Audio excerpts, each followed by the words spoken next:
Chapter 75. Seeing the 70 or so bandits return, the bandits guarding the stronghold asked curiously, "Why are only you guys back? Where's the second boss?" The bandit who had been instigated by Zhao Fu understood that this was a matter of life and death, so he didn't dare to reveal anything. He smiled and said, "The second boss told us to come back first." Hearing this, one of the guards nodded and said, "Since you're back, I'll go and report this to the boss." "Wait." Another bandit hurriedly pulled the guard out and gestured for the other bandits to follow the plan.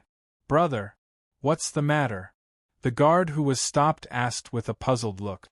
The bandit smiled and put his arm around the guard's shoulder as he whispered in his ear, "The second boss, third boss, and 4,000 of our brothers died long ago. That lord has already surrounded our stronghold, so if you want to live, you'll have to do as I say." Hearing this, the guard felt quite startled and nodded in understanding. Following this, the news silently spread, causing the entire stronghold to be filled with a strange aura. There was no one who wasn't afraid of death, but there were some people who were loyal to the big boss. However, they were killed by the other bandits. Right now, the big boss was pacing around the stronghold's hall, feeling that something was off. "Men, go and see if the second boss has returned," the big boss called out, and one of the soldiers who had been instigated pretended to be obedient as he walked out. If it was a normal village, it would be easy to tell that so many people had betrayed them. However, the popular support of bandits was in the negatives, so it was impossible to tell. At that moment, a bandit walked into the hall with a few dishes and a jug of wine. He looked at the big boss, who was standing uneasily, and said caringly, "Big boss, don't worry. Perhaps the second boss and third boss will be back soon. You haven't eaten since noon, so this lowly one specially made a few dishes for Big Boss. Big Boss, please eat some. Don't tire yourself out, or else you'll make us subordinates worry." The big boss looked at the bandits who were so concerned about him and didn't want to eat. However, after hearing those sincere words, he felt a trace of warmth in his heart, and he nodded as he said, "Put it down then." "Yes, yes," the bandit hurriedly replied as he put down the dishes and said, "Boss, I'll be fine. I'll pour the wine for you." Then, the bandit poured a cup of wine, gripped the cup with both hands, and slowly handed it over. The bandit casually took the cup of wine and downed it in one gulp. Following which, the bandit's expression immediately changed. Not a single shred of concern or respect could be seen on his face. Instead, a cold smile appeared on his face. After drinking that cup of wine, the first boss turned his head and saw that the bandit's expression had changed. He was startled and instantly understood what was going on. However, in the next moment, he coughed up a mouthful of blood and glared hatefully at the bandit next to him before collapsing to the ground and dying, unable to rest in peace. The bandit sneered and kicked the leader of the Three-Dragon stronghold, who had once commanded 5,000 men and was feared by countless villages, from his chair to the ground. In actuality, with the leader's current strength and temperament, it was very likely that he would become an ambitious and ruthless person in the future. However, he had met Zhao Fu early on, which was why he had ended up like this. There was no lack of capable people in this world. Whether it was heroes, ambitious people, or the benevolent, there were trillions of living beings. Only their fresh blood could forge the supreme throne. The path of the king's path was originally a path created by piling up the corpses of these pretentious people. The sky had already darkened, and the stronghold lit torches. They came to the entrance of the stronghold, put down their weapons, and knelt on the ground. Zhao Fu led his people out to accept the bandits' surrender. The bandits kneeling on the ground looked at Zhao Fu's power soldiers and the pressure they gave off, and they were so scared that they didn't even dare to raise their heads. Afterwards, everything was resolved quite smoothly. This time, they had subdued 800 or so bandits, killed 20 or so heinous people, and saved 100 or so women from the 100-Flower village. After dealing with these matters, Zhao Fu went to the strange stone platform within the stronghold and started to look at it. General platform can raise soldiers' morale. Special stats can change professions to 3 generals, and soldiers' stats will randomly increase by 1. This special building was quite good.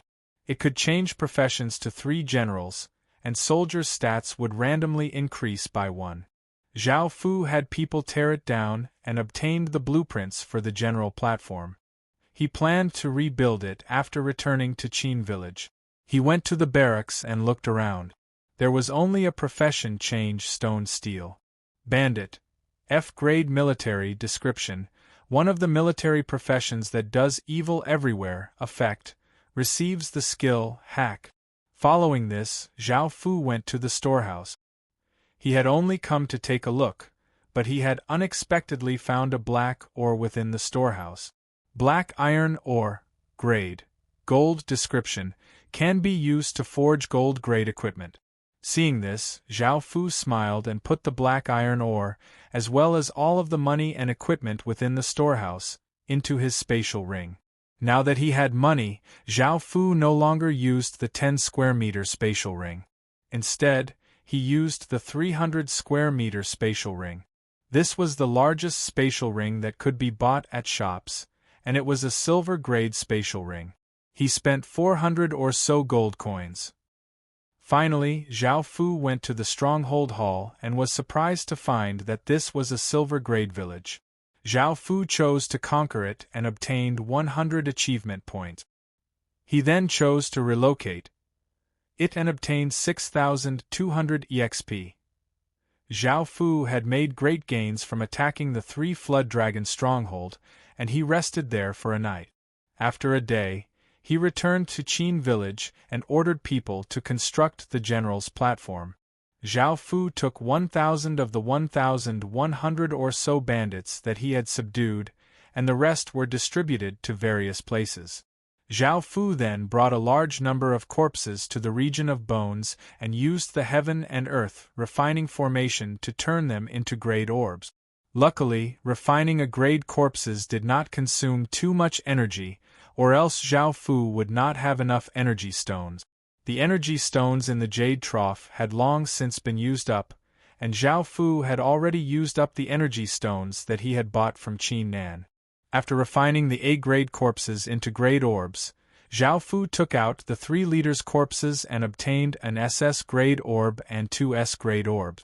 The SS-grade orb belonged to the leader, and the other 2 belonged to the 2nd and 3rd leaders.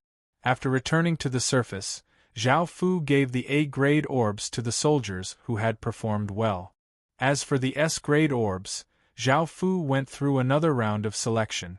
This time, not only did it test one's martial strength, but it also tested one's overall abilities, such as adaptability and strategizing. Chapter 76. Zhao Fu called Xiao Jian over to the side. By now, most of Xiao Jian's injuries had healed, but his body was still quite weak. Moreover, there were a few scars on his face that could not be removed, making his originally good-looking face look quite terrifying. Zhao Fu had said that he would help Xiao Jian get rid of these scars when he obtained some good medicinal pills, but Xiao Jian had refused, saying, "I want to keep these scars so that I can remember everything that happened and become stronger." "Xiao Jian, this is for you." Zhao Fu called Xiao Jian over and handed the SS-grade orb to him. Xiao Jian received it and looked at it in confusion. He felt incredibly moved, and he knelt down on one knee as he said, "Thank you, Your Majesty, for looking so highly upon me." Zhao Fu lightly nodded and said, "I look highly upon you, so don't let me down." Xiao Jian hurriedly nodded and thought of something. He quickly took out a blueprint and said, "Your Majesty, I have a wine recipe from my village here. I have a wine recipe from my village, but I don't know if it will be of use to Your Highness." Hearing this, Zhao Fu took the blueprint and looked at it. 100-flower wine recipe. Flowers can be harvested to brew a wine with an enchanting fragrance. After looking at the information, Zhao Fu felt that this would be one of the Westfall restaurant's signature wines. Right now, the Westfall restaurant was only using ordinary grains to brew wine, which was something that most villages could brew. Now that they had this 100-flower wine, they would be able to attract many people. After accepting the recipe, Zhao Fu chatted with Xiao Jian for a bit longer before a soldier came in to report that the general stage had been completed. Zhao Fu went to the side of the general stage because he could change professions to 3 generals. Zhao Fu thought about it and chose the 3 people who had been with him since the beginning: Old Logue, Zhang Dahu and Lu Mei. After taking care of these matters, Zhao Fu teleported to Holy Light City and arrived at a smithy. The guard outside respectfully called out to Zhao Fu, and Zhao Fu nodded and knocked on the door. Gongsun Lin's unhappy voice sounded out from within. "Who is it? Hurry up and leave. Don't disturb me." Zhao Fu looked quite awkward as he said, "It's me." Hearing Zhao Fu's voice, Gongsun Lin ran over and opened the door, looked at Zhao Fu at the door and asked, "Zhao Xian, what are you doing here?" Zhao Fu looked at the current Gongsun Lin. Her clothes and face were covered in dust. She didn't look cute at all. Instead, she looked like a blacksmith. Hearing her words, Zhao Fu smiled and took out a black iron organ. After showing it to her, Gongsun Lin couldn't help but cry out in joy, "Zhao Xian, you actually managed to get your hands on another gold-grade material." Zhao Fu nodded and said, "I want to forge a large blade with this material." Gongsun Lin nodded happily and said, "After I finish forging the shield, I will help you forge it." Zhao Fu nodded and asked with concern, "How long until the shield is ready?" "About that." Gongsun Lin tilted her head and thought, "It might take another 5 or 6 days." Hearing this, Zhao Fu understood and chatted with Gongsun Lin for a bit. Seeing how infatuated she looked, he said, "There's no need to tell her to be in such a hurry." Hearing Zhao Fu's words of concern, Gongsun Lin's face became red and she nodded, indicating that she understood. She then ran back to forge the shield. Zhao Fu also left the smithy. Perhaps some people were wondering why Zhao Fu trusted Gongsun Lin so much and gave her such a precious material. In actuality, Zhao Fu had believed that she was someone from the Gongsun family from the very beginning because the aura she gave off was not something an ordinary person could have. Moreover, every family had their own aura. For example, these forging families had forged many famous swords in ancient times, but none of them were for themselves. As such, it was impossible for them to be greedy for materials. Moreover, everyone understood that Zhao Fu was one of the giants of the player factions, and anyone who dared to take his materials would not be able to survive in the Forest of Horrors anymore. Now, every player could only develop in one place, so it was impossible for them to escape. Just as Zhao Fu returned to the Westfall restaurant, someone came up and reported, "There are 2 people who want to see you." Hearing this, Zhao Fu nodded and went to the living room. Looking at the 2 people's powerful auras, it was obvious that they were soldiers. Zhao Fu understood something and smiled as he asked, "What business do you have with me?"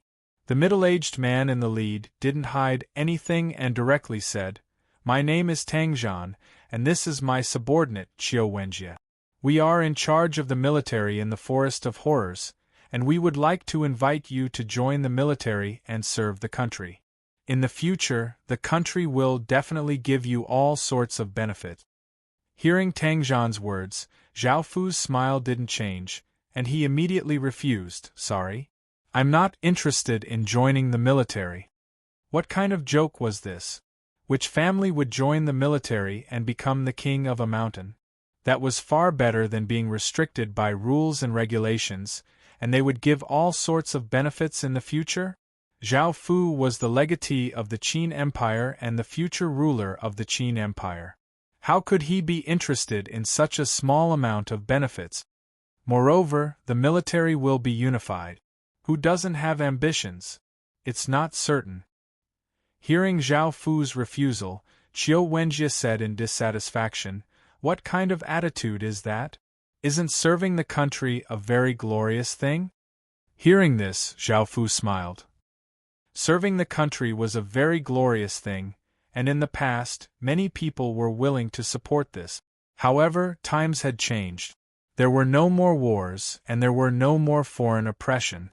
People were enjoying the prosperity of the world, and people's hearts had long since changed. Saying such words now wouldn't move anyone, and everyone would treat them as a joke. However, Zhao Fu still felt a trace of respect for the soldiers who were loyal to the country. He respected that they were willing to go through fire and water for the country they were loyal to.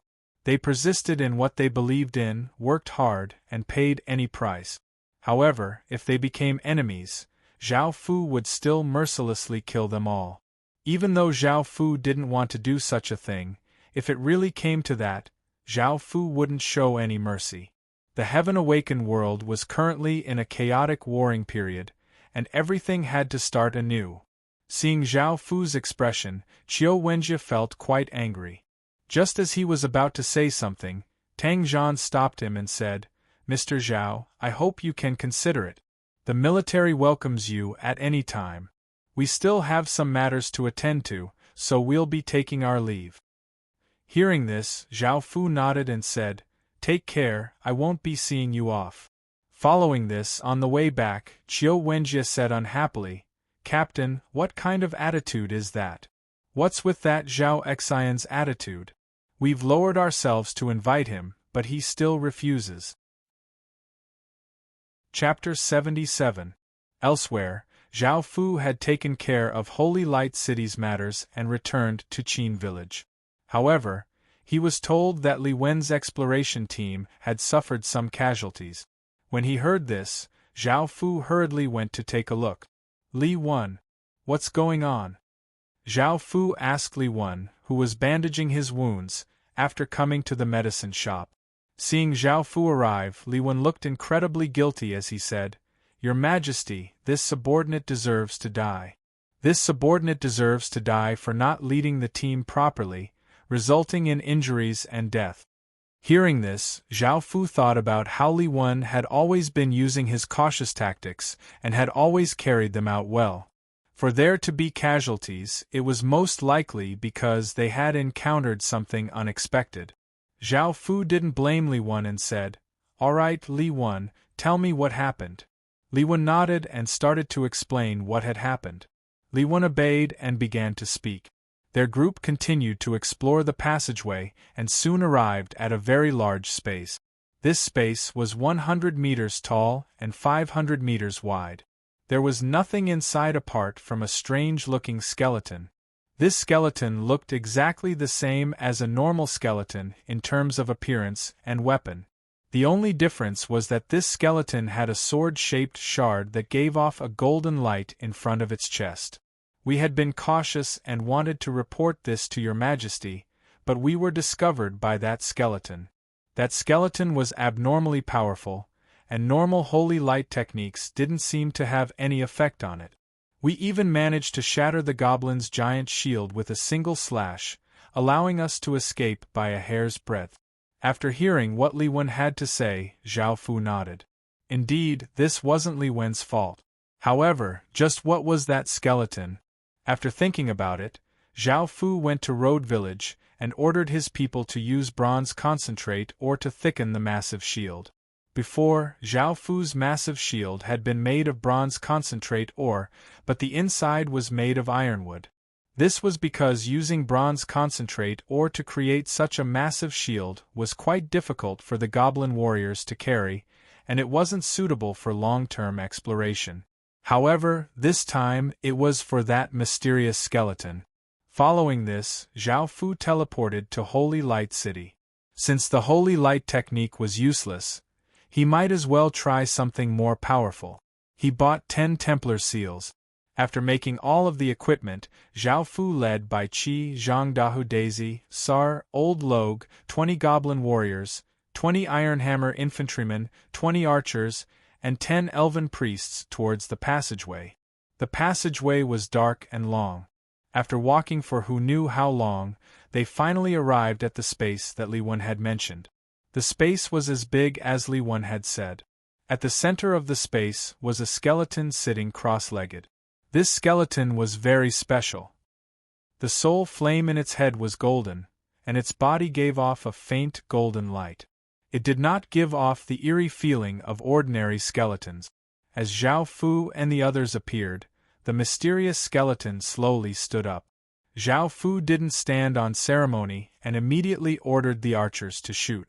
Swish, swish, swish, arrows gave off traces of a mysterious yellow aura as they flew towards the mysterious skeleton. From the start, Zhao Fu ordered the people to use their full strength and use rock-crushing arrows. The mysterious skeleton was very calm in the face of so many powerful arrows whistling towards it. It just stood there, drew its rusty sword, and casually swung it.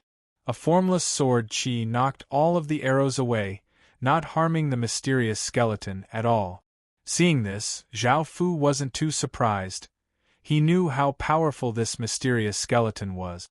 Following this, the Iron Hammer infantryman's 20 bullets of holy light shot towards the mysterious skeleton. The mysterious figure continued to stand there calmly. She raised her sword and pointed towards the 20 bullets of holy light, causing a formless sword chi to stab out. The immense power caused the air to tremble, and the countless bullets of holy light were shattered, turning into motes of light and dissipating. Zhao Fu had a serious expression on his face. Long-range attacks were completely ineffective against the mysterious skeleton, and at that moment, the mysterious skeleton walked over. It didn't look as ferocious as the undead, who would kill anyone it saw. Instead, it looked at Zhao Fu and the others with disdain. Bai Qi, Zhang Dahu and Sar, the three most powerful people in Qin village, walked out from the shield wall. When the mysterious skeleton saw these three people walk out, its body blurred, and it instantly appeared in front of them. Clang! The two swords collided, causing sparks to fly. The mysterious skeleton appeared in front of Bai Qi and the others, and it raised its sword and slashed towards the three of them. Facing this terrifying power, the three of them didn't dare to be careless. Bai Qi used all of his strength and gripped the star-slashing sword with both hands, barely able to block the mysterious skeleton's attack. Bai Qi could be said to be the most powerful person in Qin village, and even he was like this. From this, it could be seen how powerful the mysterious skeleton was. The mysterious skeleton pressed down with its sword, causing Bai Qi to take a step back. It was evident that he wasn't a match for it. Luckily, Zhang Dahu and Sar raised their large sabers and attacked the mysterious skeleton from the left and right, alleviating Bai Qi's crisis. However, Zhang Dahu and Sar evidently weren't a match for the mysterious skeleton, and they both used all of their strength. The large sabers in their hands gave off terrifying saber lights as they slashed towards the mysterious skeleton. However, the mysterious skeleton casually waved its sword, and an arc of light flashed, forcing Zhang Dahu and Sar back a few steps. At that moment, Bai Qi used all of his strength and unleashed a Qi slash. His sword gave off a large amount of sword light as he leapt into the air and slashed towards the mysterious skeleton. The mysterious skeleton easily blocked Bai Qi's full-powered attack, but at that moment, Bai Qi's body suddenly moved to the side, and an arrow suddenly appeared behind him. The arrowhead gave off a cold light as it shot towards the mysterious skeleton's head. Zhao Fu drew his bow and knocked another arrow. That arrow had been shot by Zhao Fu, and if it wasn't for the fact that Bai Qi and Zhao Fu were quite familiar with each other, Zhao Fu wouldn't have done this. After all, he had used all of his strength to shoot out an arrow, and if Bai Qi couldn't dodge it, he would have been injured. Facing this sudden arrow, the mysterious skeleton tilted its head to the side, dodging the arrow. However, it revealed an opening, and Bai Qi took advantage of this opening to once again attack with all of his strength. His sword gave off a large amount of sword light, sending the mysterious skeleton flying. "Hurry!" Seeing this, Zhao Fu yelled out. The 20 infantrymen, 20 archers, 10 elven priests, and Old Logue all unleashed their skills, and countless skills covered the mysterious skeleton that had been sent flying. Bang! Bang! Bang! A series of explosions sounded out as the mysterious skeleton wretchedly fell from the sky. At that moment, a ray of white light soundlessly shot towards the mysterious skeleton. This ray of white light split into 2, then into 3, and then into 4, turning into 7 different-sized rings of light that slammed towards the mysterious skeleton. Daisy kept appearing outside the shield wall and unleashing the light of the holy ring at full power. Boom! The mysterious skeleton was sent flying and smashed into a wall 100 meters away. 7 large circles appeared on the wall, and the mysterious skeleton in the middle was in an even worse state. It looked as if it was going to fall apart, and it fell from the wall. Chapter 78. I have engraved the oath I made that day in my heart, to be loyal to His Majesty for eternity. I will dedicate my life to His Majesty. We will be His Majesty's swords, slashing away the light and darkness. From the heavenly realm to the demonic abyss, under His Majesty's swords, no one can stop Him. Even though 10,000 years have passed, my heart will not change. Under His Majesty's name, I will sweep through everything before me. The mysterious skeleton was holy and dignified, and as it recited the oath, the golden light around its body became brighter and brighter. At the same time, the aura around its body became stronger and stronger, forming shock waves that blew out in all directions. Everything within 5 meters of it was covered by the golden light, and it did not give off the eerie feeling of an undead at all. Instead, it was like a paladin reciting a king's oath. With the last sound of it falling, boom! A massive explosion sounded out as the mysterious skeleton exploded out with an incredibly powerful aura that swept out in all directions like a wild gale. The entire space was covered by the golden light, and the mysterious skeleton's body gave off the sound of metal clashing as a set of golden armor slowly condensed. Within the armor, the image of a person slowly appeared. Even though the person's appearance could not be seen clearly, the person's facial features were quite clear. By now it was too late for Zhao Fu to stop it. By now, the mysterious skeleton had completely changed, and its powerful aura caused the air around it to become heavy. Seeing this, Zhao Fu summoned Bai Qi and the others and gave them 5 spirit explosion pills. The spirit burst pill was indeed a rank 3 pill. Logically speaking, it was a powerful pill that people who had yet to reach rank 1 would not be able to come into contact with. At the very least, one would have to reach rank 3 to come into contact with it. However, they had yet to reach rank 1, so the powerful effect after using it was obvious.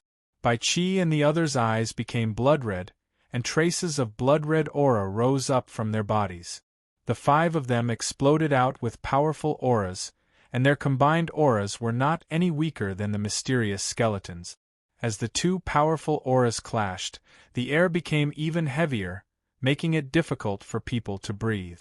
The mysterious skeleton did not dare to underestimate them, and it raised its golden sword as it rushed towards the 5 people. Bai Qi, Zhang Dahu, and Cell also rushed up to meet it. Clang! Clang! Clang! Massive collisions sounded out as the mysterious skeleton did not seem to be at a disadvantage against Bai Qi's group of 3, simultaneously dealing with their attacks. Old Logue raised his wooden staff and chanted, causing all of the energy in the surroundings to gather towards him, forming a berserk gale that blew up dust and sand. Blood-red fireballs condensed above Old Logue's wooden staff, giving off an extremely destructive aura. Old Logue's blood-red eyes stared at the mysterious skeleton. Taking advantage of the fact that Bai Qi and the others had retreated, he waved his wooden staff, sending 10 hell fireballs flying towards the mysterious skeleton. The mysterious skeleton snorted coldly and swung its sword. The air seemed to have been cut open, and a golden ray of light that was more than 10 meters long flashed past. Bang, bang, bang! Old Logue's 10 hell fireballs exploded, turning the area into a sea of flames. Suddenly, countless black wooden spikes that were 1 meter long rained down towards the mysterious skeleton. Daisy and the 10 elven priests had attacked together. Facing the countless wooden spikes, the mysterious skeleton gripped its sword and spun around, forming a powerful sword chi tornado. It formed an extremely powerful sword chi tornado, and countless sharp wooden spikes descended, colliding with the sword chi tornado. Wood splinters flew everywhere, and the black wooden spikes were all sent flying. The mysterious skeleton stopped its sword chi tornado, but at that moment, the 10 elven priests stretched out their right hands towards the mysterious skeleton. The 10 elven priests used the Holy Hall magic seal to attack, and a sun diagram lit up on their palms, shooting out 10 golden beams of light that gave off a searing aura. The 10 searing golden beams of light shot over, causing the mysterious skeleton to feel quite startled. However, it was already too late to dodge, so it could only use its sword to block. Bang! The 10 golden beams of light smashed into the mysterious skeleton's body, causing a massive explosion. The mysterious skeleton was knocked back, sliding back 10 or so meters before coming to a stop. White smoke rose from its body, as if water had fallen onto red-hot iron. Even though the mysterious skeleton no longer looked like a normal skeleton, it was still a skeleton, and holy light skills dealt double damage to it. The mysterious skeleton became furious, and it stared at Zhao Fu, who was controlling everything from behind the shield wall. In the next second, it charged at Zhao Fu. However, Bai Qi and the other 2 elven priests would not let it attack, and they continued to tangle with it. Facing Bai Qi and the other 2 elven priests, the mysterious skeleton slashed out with a powerful sword light, forcing them back before once again rushing at Zhao Fu. However, in the next moment, another 10 massive hell fireballs appeared above the mysterious skeleton, looking like 10 blood-red suns. The mysterious skeleton's expression hardened, and it chose to evade the descending hell fireballs. However, the destructive power of the hell fireballs was not something that could be dodged completely. Taking the attack head-on, the mysterious skeleton's golden armor dimmed slightly. After rushing out of the hell fireballs, the mysterious skeleton was once again given a big fright because countless ballista bolts were shooting at it with immense power. Seeing that the infantrymen were no longer of much use, Zhao Fu took out 10 ballistae from his spatial ring and handed them to them. Facing so many ballista bolts, the mysterious skeleton did not dare to be careless. It quickly swung its sword, sending out countless rays of sword light that blocked all of the ballista bolt. At this moment, Daisy's eyes were gently closed. She raised her head and a ray of holy light seemed to land on her body. The surroundings were also illuminated by her, and specks of white light slowly descended from above. Under the holy light, she looked so beautiful and pure. Daisy slowly opened her blood-red eyes and looked at the mysterious skeleton that had just blocked all of the ballista bolt. She lightly raised her hand and pointed at it, and a ray of white light shot out from her index finger. It was like a white line that silently arrived before the mysterious skeleton, causing it to look quite confused. Boom! A massive explosion sounded out as the mysterious skeleton was once again slammed into a wall. This time, the largest of the 7 circles was 30 meters wide, and it was miraculously imprinted on the wall. The mysterious skeleton's golden armor had completely shattered, and it lay on the ground on its last breaths. Seeing this, Zhao Fu was about to order people to finish it off when the mysterious skeleton shakily stood up and raised its sword high into the air, pointing it towards the heavens. Glory to His Majesty! Following this, the mysterious skeleton roared, and the entire heavens and earth seemed to fall silent. It was as if time had stopped, or as if there was no sound in the world. Boom! A shocking explosion sounded out as the mysterious skeleton exploded out with a golden pillar of light that shot into the sky, illuminating the entire dark region as if it was daytime. Under the golden pillar of light, the mysterious skeleton's expression was holy and dignified, and it gave off a power that could cause people to feel despair and terror. It formed a powerful gale that wreaked havoc, and the ground started to crack. The rocks in the surroundings also collapsed, and a terrifying aura assaulted everyone's fragile hearts. Chapter 79. Under this terrifying aura, Everyone was like a lone boat in the middle of the ocean, and an unstoppable sense of fear spread through everyone's hearts.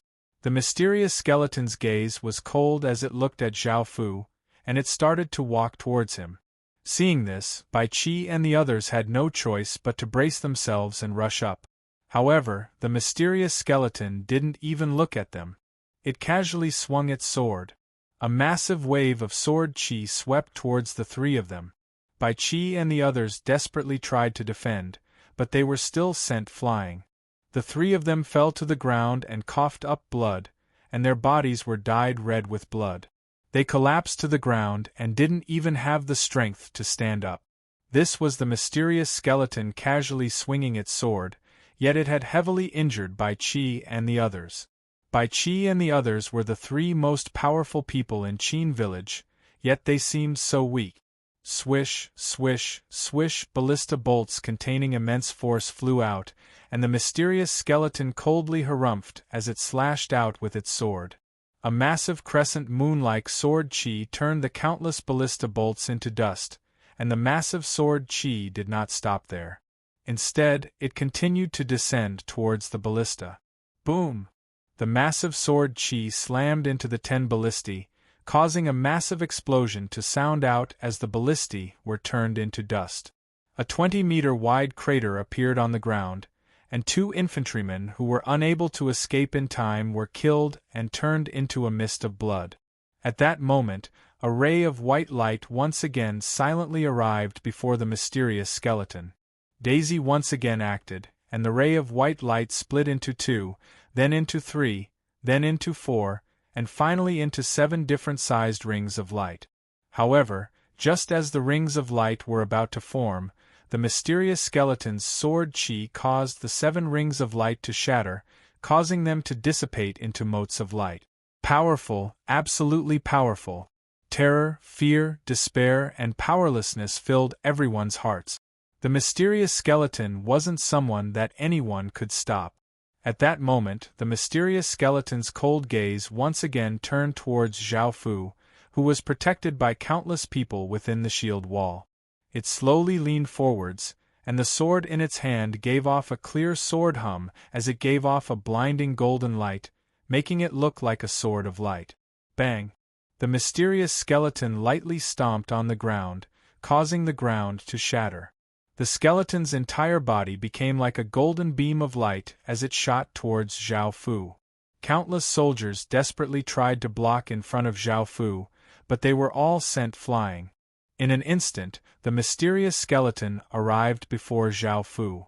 It raised its sword high, wanting to kill Zhao Fu with a single slash. "Your Highness!" Countless people coughed up blood and collapsed to the ground. Looking at the scene before them, they cried out in fear. Boom! A heaven-shaking explosion sounded out as the 2 peerless powers collided, forming a massive shockwave that spread out in all directions. The ground directly collapsed, forming a 10-meter-wide crater. A large amount of jet-black aura rose up from Zhao Fu's body, looking like a demonic flame. Zhao Fu's expression was dignified, and his gaze was cold as if he had become a completely different person. He held a bronze sword and blocked the mysterious skeleton's sword, and his body gave off an extremely dense aura of killing and conquering. By now, Zhao Fu had already used a large amount of fate and the 12 metal colossi's power, as well as the bronze swords in the 12 metal colossi's hands. The mysterious skeleton was quite confused. It had never thought that Zhao Fu would be able to block its sure-kill attack.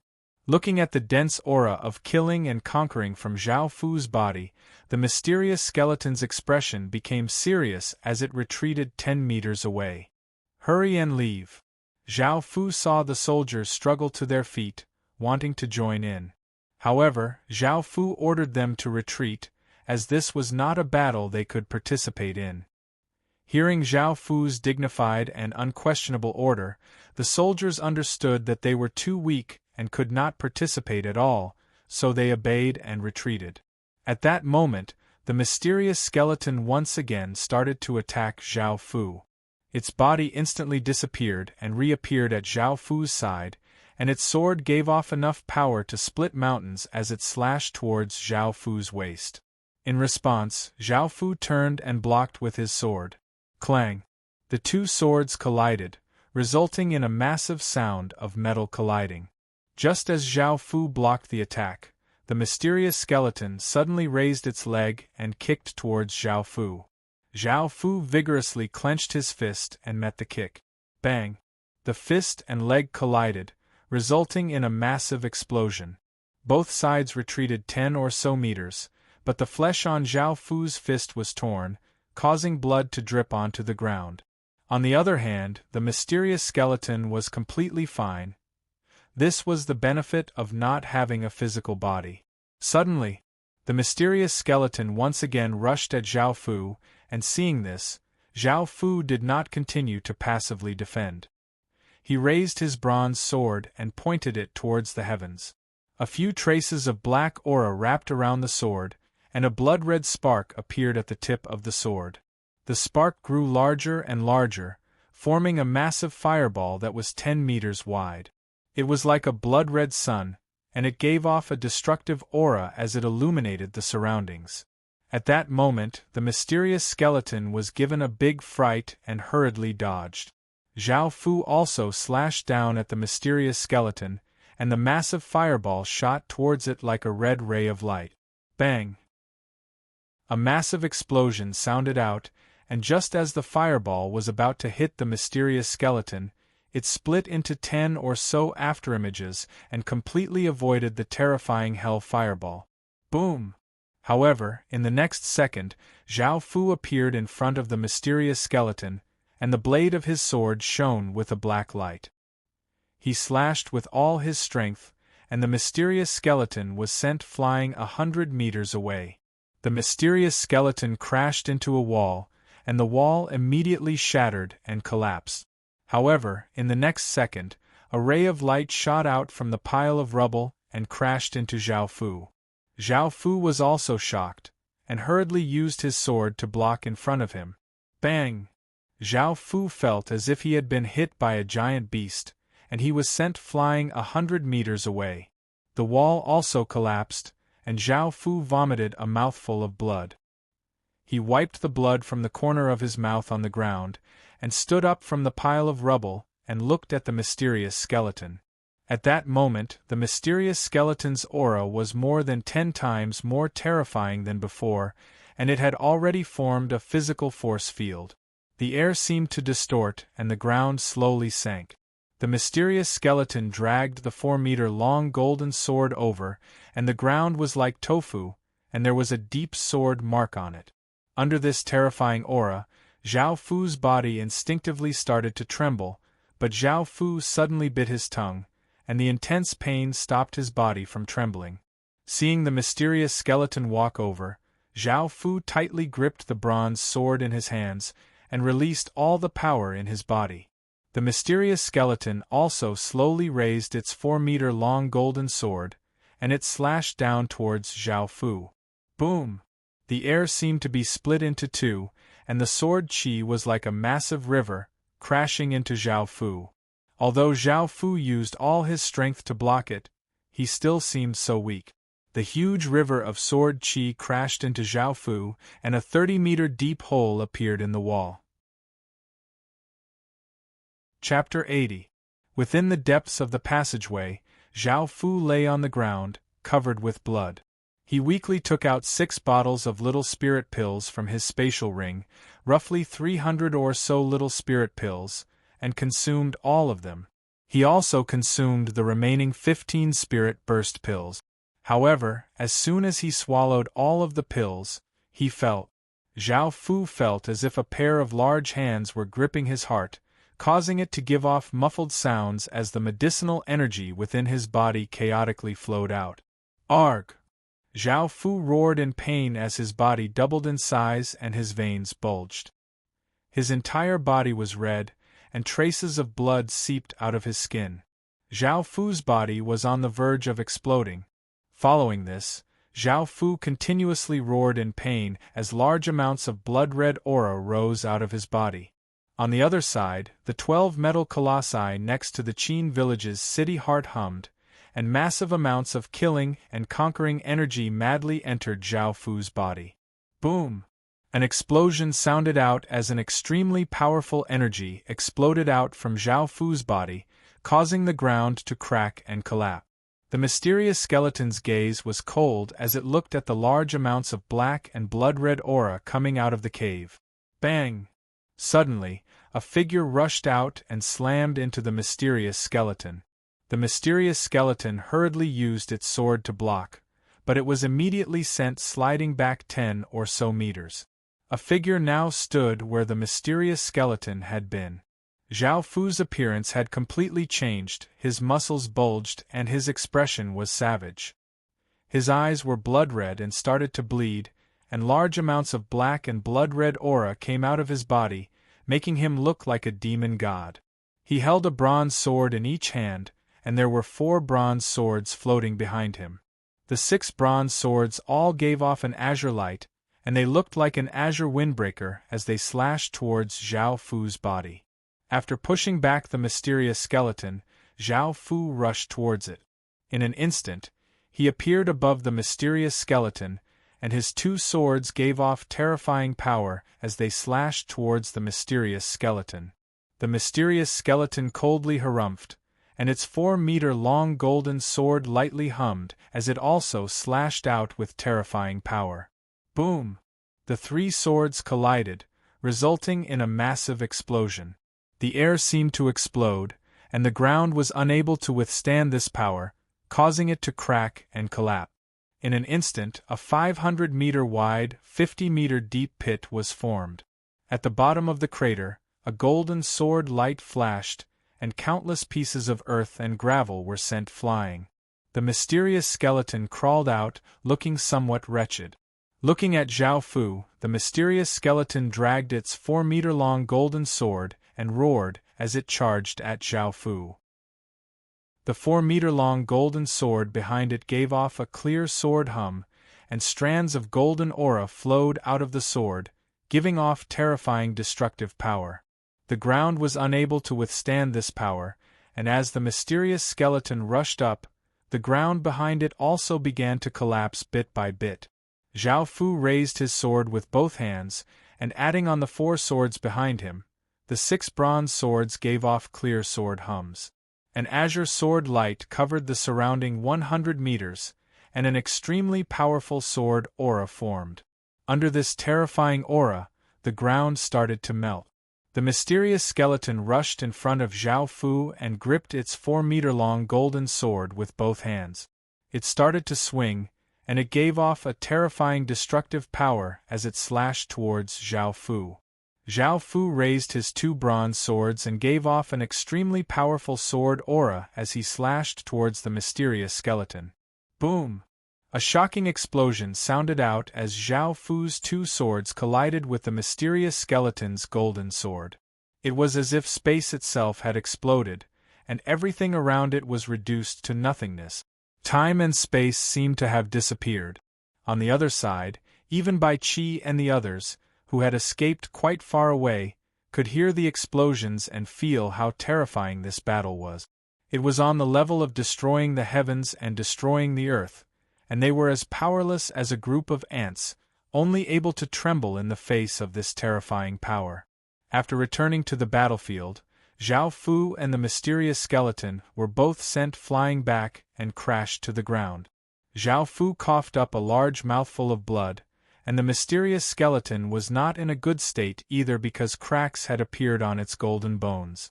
Zhao Fu gritted his teeth and once again got up from the ground and rushed at the mysterious skeleton. The mysterious skeleton also got up and dragged its sword as it rushed at Zhao Fu. Explosions continuously sounded out as the 2 of them started a terrifying battle. Everything around them was reduced to nothingness as they fought. Sword him! The mysterious skeleton used the same technique as the skeleton general from before, and 8 massive golden sword chi slashed towards Zhao Fu, leaving behind 8 terrifying ravines in the ground. Zhao Fu raised a bronze sword, and countless traces of blood-red and black aura wrapped around the sword, causing the simple and unadorned sword to look like a demonic sword. Blood-red orbs of flames appeared at the tip of the sword, and 30 or so massive fireballs instantly appeared, looking like 30 or so small suns that gave off terrifying power. Zhao Fu's sword descended towards the mysterious skeleton. The 30 or so massive fireballs also flew towards the mysterious skeleton. Boom! The 8 massive rays of golden sword chi collided with the 30 or so massive fireballs. The two extremely terrifying powers combined into an even more terrifying power, turning into a massive spherical shockwave that seemed to be able to destroy everything.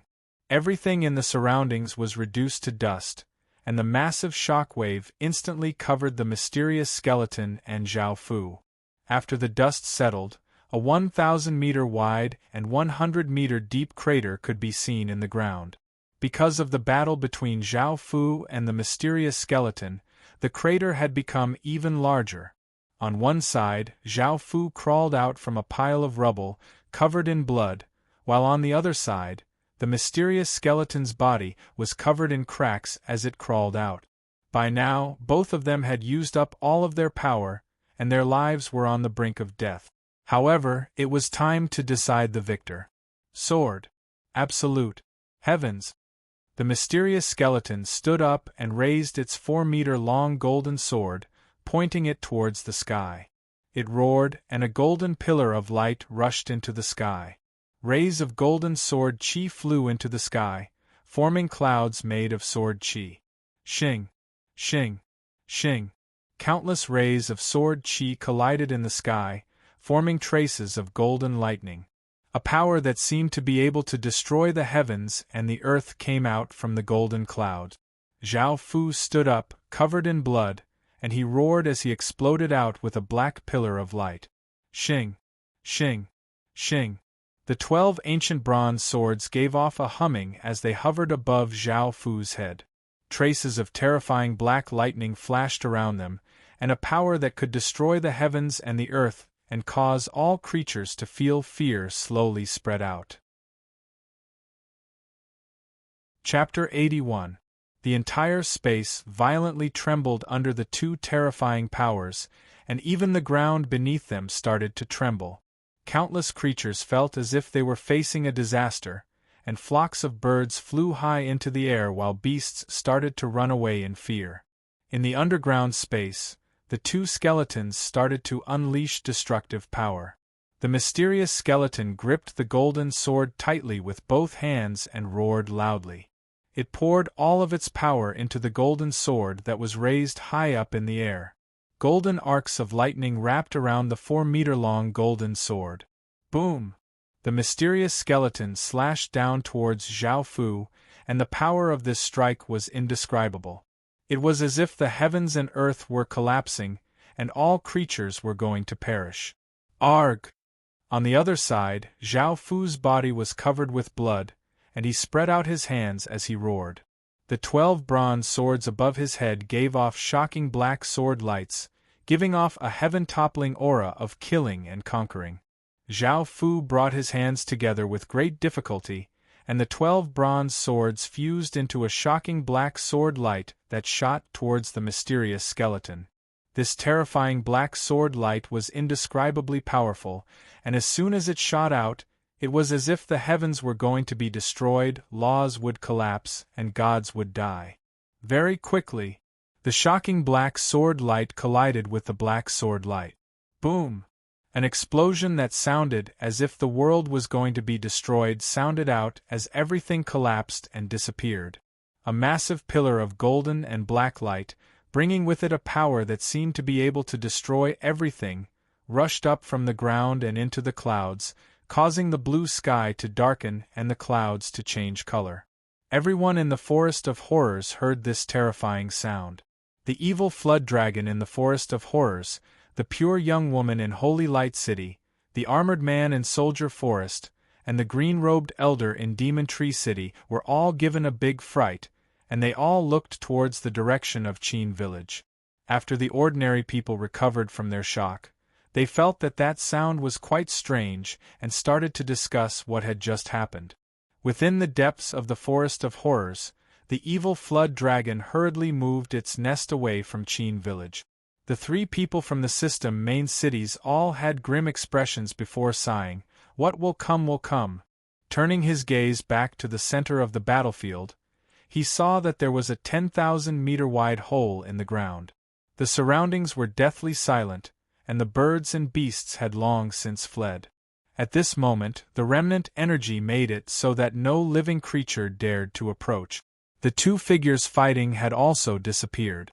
5 days later, Zhao Fu weakly opened his eyes and looked at Asani, who was carefully feeding him medicine.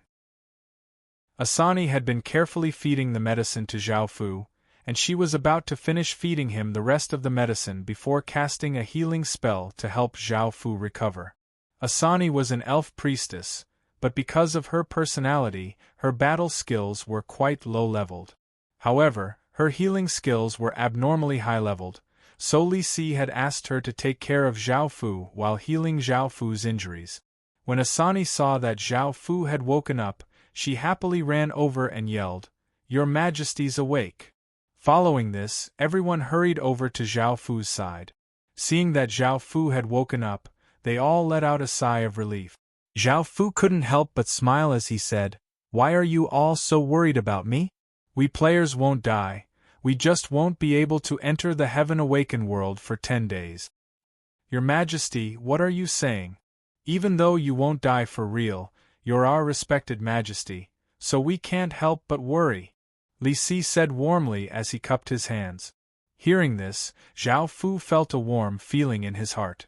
At that moment, Bai Qi handed a sword-shaped shard that gave off a golden light to Zhao Fu and said, "Your Majesty, the mysterious skeleton you killed didn't drop anything other than this. When you killed that mysterious skeleton, you didn't drop anything other than this item." Zhao Fu took the shard, which was the shard that had been embedded in the mysterious skeleton's chest. During that final confrontation, Zhao Fu hadn't expected to survive, nor had he expected to kill the mysterious skeleton. As such, he had used all of his strength to unleash that final attack. This shard was about 4 centimeters long, and one side was the blade while the other side was damaged. However, it still gave off a brilliant golden light, and Zhao Fu felt quite curious as to what it was. King Armament Shard. A shard of a king armament, but it contains a large amount of ancient king's power. It is an extremely dangerous item. So this is a king armament that requires 24 general armaments. Also, what is that ancient king's power? Zhao Fu suddenly thought of the golden light around the mysterious skeleton's body. Could that be ancient king's power? Could it be that the mysterious skeleton was so powerful because of this shard? This shard should be able to be fused. Right now, Bai Qi's star-slashing sword was of the highest quality, but it was for fusing with general armaments.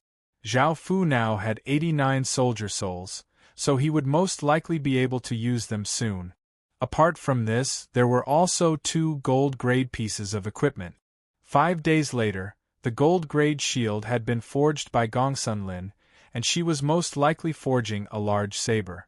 These 2 gold-grade pieces of equipment were not for Zhao Fu, and Zhao Fu did not care about them. Following this, an idea flashed in Zhao Fu's mind, and he ordered people to call Road over. Following this, Bai Qi used a teleportation channel to go to Road village and brought Road to Zhao Fu's side. Road, the big-bearded grey dwarf, came to Zhao Fu's bedside and respectfully asked, "Your Majesty," the grey dwarf with a big beard, Road came to Zhao Fu's bed. "May I know what business you have with me?" Zhao Fu took out a rusty bronze command medallion. This was the undead commander's tally that Zhao Fu had obtained before. Following this, Zhao Fu took off his silver-grade spatial ring and handed the 2 items to Road, asking, "Do you think these 2 pieces of equipment can be combined?" Road took the command medallion and spatial ring and looked at them carefully before replying, "Your Majesty, it's a small matter. They can be fused together, but it will take a few days." Hearing this, Zhao Fu nodded and said, "Go and forge them." Luther quickly took the 2 pieces of equipment and left. At this time, Zhao Fu also put his mind on the matter at hand and asked, "Did anything happen while I was asleep?" Li Si thought for a moment before replying, "Your Highness." General Bai Qi once again ordered the 4 teams to continue exploring the Forest of Horrors, as well as the Bone Spatial Tunnel Exploration Team. Hearing this last matter, Zhao Fu's expression became serious as he said, "The Bone Spatial Tunnel isn't simple, and I don't know how it was formed. Tell the exploration team to be extremely careful and not to be careless. If there's any danger, retreat." Li Si nodded when he heard Zhao Fu's words. Following this, there was nothing else to do, and Zhao Fu focused on recovering from his injuries. A few days passed in the blink of an eye. Because Asani had been taking care of him, the 2 of them had become more familiar with each other, and Asani was no longer as afraid of strangers. Chapter 82. Your Majesty, the ring that you ordered me to forge has been completed, Rhodes said as he handed over a gray-white ring. Zhao Fu didn't look at the ring stats because Zhao Fu had only asked Rhodes to fuse the 2 pieces of equipment together. Back then, Zhao Fu had thought that rather than fusing a king armament shard into a normal piece of equipment, it would be better to fuse a king armament shard into a special piece of equipment. Zhao Fu took out the sword-shaped shard that gave off a golden light and fused it with the gray-white ring. Seeing the sword-shaped shard slowly fuse into the ring, the appearance of the ring started to change. After fusing with the sword-shaped shard, the gray-white ring became a pure gold ring. A system announcement sounded out in Zhao Fu's mind. System announcement. The 10 skeleton cavalrymen within your ring have fused with the ring and become ring spirit. As long as the ring isn't damaged, the 10 skeleton cavalrymen cannot be killed. System announcement. Your 10 skeleton cavalrymen have received King's power, and their undead grades have changed. The 10 skeleton cavalrymen have become Chief Class Undead. System announcement. Your 10 skeleton cavalrymen have received King's power, and their profession has changed. They have become King's Undead Cavalrymen. System announcement. Your 10 King's Undead Cavalrymen's equipment has been contaminated by King's power and has become their life equipment. The equipment will evolve with the King's Undead Cavalrymen. Hearing this system announcement, Zhao Fu hurriedly summoned the 10 skeleton cavalrymen. Await. The King's Undead Cavalrymen had most likely been released. The 10 King's Undead Cavalrymen dismounted from their skeleton horses and knelt on one knee. They placed their hands in front of their chests and lowered their heads as they respectfully said, "King." Zhao Fu felt quite surprised. He had never thought that the 10 King's Undead Cavalrymen would be able to speak, and they had a certain level of intelligence. After all, ordinary undead didn't have any intelligence and only had instincts. By now, the 10 King's Undead Cavalrymen's appearances had greatly changed. Their spirit flames had become golden, and their bronze equipment had become a faint golden color. At the same time, their war horses no longer gave off the eerie feeling that the skeletons had. Zhao Fu looked at the King's Undead Cavalry's attributes and class description with interest. King's Undead Cavalry, SS Plus Grade Military Description. Skeleton cavalry that has gone through a transformation after obtaining the King's power, effects, receives King's power and Death's power. After looking at this profession's description, Zhao Fu felt quite shocked. This was an SS Plus profession. Without a doubt, this profession was incredibly powerful. After all, Zhao Fu's Demon Priest was only a D- grade skill, but it was already a very powerful profession. However, the King's Undead Cavalry surpassed C, B, A, and even ordinary S-grade professions, reaching SS Plus grade. However, it was a pity that there were only 10 of such powerful professions. Of course, there were benefits to these 10 King's Undead Cavalrymen. As long as Zhao Fu's ring wasn't destroyed, these 10 King's Undead Cavalrymen were indestructible existences. After looking at the profession's description, Zhao Fu looked at the king's undead cavalry's attribute. They were incredibly powerful, and their stats were many times greater than before. They even had 4 powerful skills. Undead Cavalry's Body. SS Plus Grade Description: reduces all skills by 200% and nullifies F-grade skills. Undead Cavalry's Charge. SS Plus Grade Description: explode out with immense power and charge at all enemies. Death Slash. S Plus Grade Description: uses Death's power to release a terrifying attack. Undead Resurrection. SS Plus Grade Description: can use corpses to summon a large number of undead that will obey your orders. Out of these 4 powerful skills, the one that Zhao Fu was most interested in was the 4th skill, Undead Resurrection. As long as a corpse wasn't a high-grade corpse, it would be useless to Zhao Fu. Zhao Fu had seen on the forum that some people had obtained skills that allowed them to summon undead, but there were restrictions. They had to control Death's power, and the undead that they summoned were incredibly weak. At most, they would only have 10% of their original strength. Moreover, after summoning, one would need to constantly consume mental strength. Once they lost the support of their master's mental strength, the specter would disappear or go out of control. Most people who obtained the necromancy skill could at most control a few specters, and their strength wouldn't be very strong. Zhao Fu wondered how many undead the king's undead cavalry could summon. Luckily, the king's undead cavalry already had basic intelligence, and they could communicate with each other through their minds. Zhao Fu found out that the skeletons that used undead resurrection could retain 80% of their strength from when they were alive, but this strength could only be lower than the king's undead cavalry. In other words, this skill could not be used on corpses that were stronger than the king's undead cavalry. However, the king's undead cavalry was a chief undead, and they could control 300 skeletons. 10 king's undead cavalry could control 3,000 skeletons, and as the king's undead cavalry became stronger, they would be able to control more skeletons. This meant that Zhao Fu could create an undead army. This made Zhao Fu feel quite delighted. Using the undead would cost him nothing, and if he used his own soldiers, they would die for real.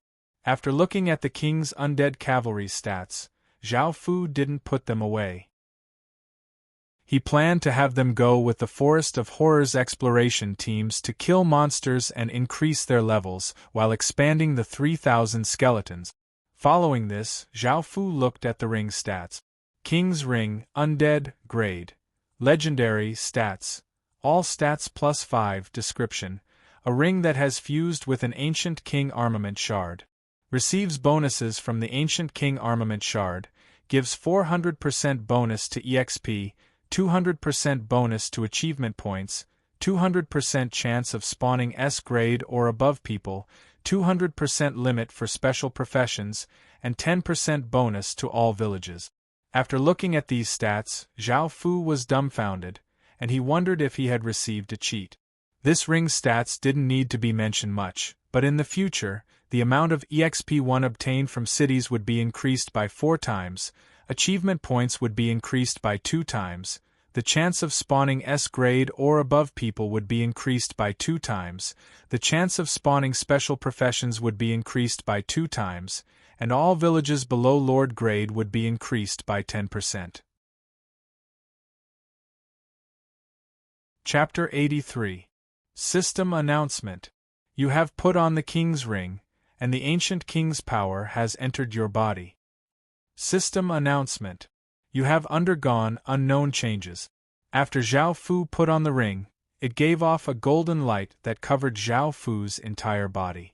Zhao Fu felt some kind of power enter his body, and he could clearly feel that his body had undergone unknown changes. System Announcement. The Ancient King's power has caused you to undergo unknown changes. System Announcement. The Ancient King's power has entered your body. Because you are the legatee of a kingdom and have obtained a kingdom's fate legacy, you do not need to establish a kingdom. You have unlocked the king's profession and obtained your own king's power. After hearing the final system announcement, Zhao Fu did not quite understand what it meant, so he opened the king's profession and looked at it. King grade description, a profession that can only be unlocked after establishing a kingdom. It can be passed down to the next generation, surpasses military professions, and represents a supreme king. Effect: receives the king's power. After looking at the description, Zhao Fu looked at its stats and found that there were no changes. He stretched out his hand, and a faint golden light appeared in Zhao Fu's hand. This was not the ancient king's power but his own king's power. The king profession was different from the fixed abilities of the ordinary soldier profession. It did not have any skills or attribute bonuses. This was because the king profession needed to be developed by oneself. It was a profession that advanced along with one's own advancement. In other words, it was a growth profession. Therefore, it was not strong at the beginning, but in the later stages, it might not be weaker than divine power. Before, Zhao Fu had felt his heart ache from using up so much fate, but now, it seemed that it had been worth it. The value of this sword-shaped shard was far greater than the amount of fate he had used up. After all, as long as his foundation was not damaged, he would slowly recover his fate. In the future, there would be battles between nation armaments, and those battles would not be any inferior to battles between godly spirits. After all, it would be an intense clash between kingdoms. Of course, nation armaments were not things that ordinary kingdoms could have. Only a kingdom that had unified a dynasty could have a nation armament. In terms of the number of nation armaments, if China said that it was number 2, no one would dare to say that it was number 1. In ancient times, everything revolved around China, and it could be said that China was a place where the heavens and earth gathered fate. That was why there were so many dynasties and nation armament. Now that Zhao Fu had obtained this king's ring, his stats had greatly changed, and there were many things that he wanted to take care of. For example, the special professions had doubled, and Zhao Fu could choose some of them to change professions. Also, with the S-grade bonus, Qin Village would have 4 S-grade villagers every month. After dealing with these matters, an honest-looking middle-aged man came to Zhao Fu's side with 3 bottles of wine and said respectfully, "Your Majesty, I'm very interested in this matter. The 100 flowers wine you gave me is ready." The honest middle-aged man's name was Sun Yi, and he was originally a farmer who loved to brew wine. Unknowingly, his brewing skills had reached an advanced level, and he had been promoted to the manager of the winery, in charge of brewing wine. Before, Zhao Fu had given him the recipe for the 100-flower wine, and now, he had finally brewed the finished product. Zhao Fu looked at the 3 wine bottles in front of him with a puzzled expression. Sun Yi, who was beside him, hurriedly explained, "Your Majesty, the first one was brewed with 8 types of flowers, the second one was brewed with 16 types of flowers, and the third one was brewed with 32 types of flowers. All of the wines have different fragrances and tastes. Your Majesty, please taste them one by one to see what they taste like." Hearing this, Zhao Fu didn't know much about wine.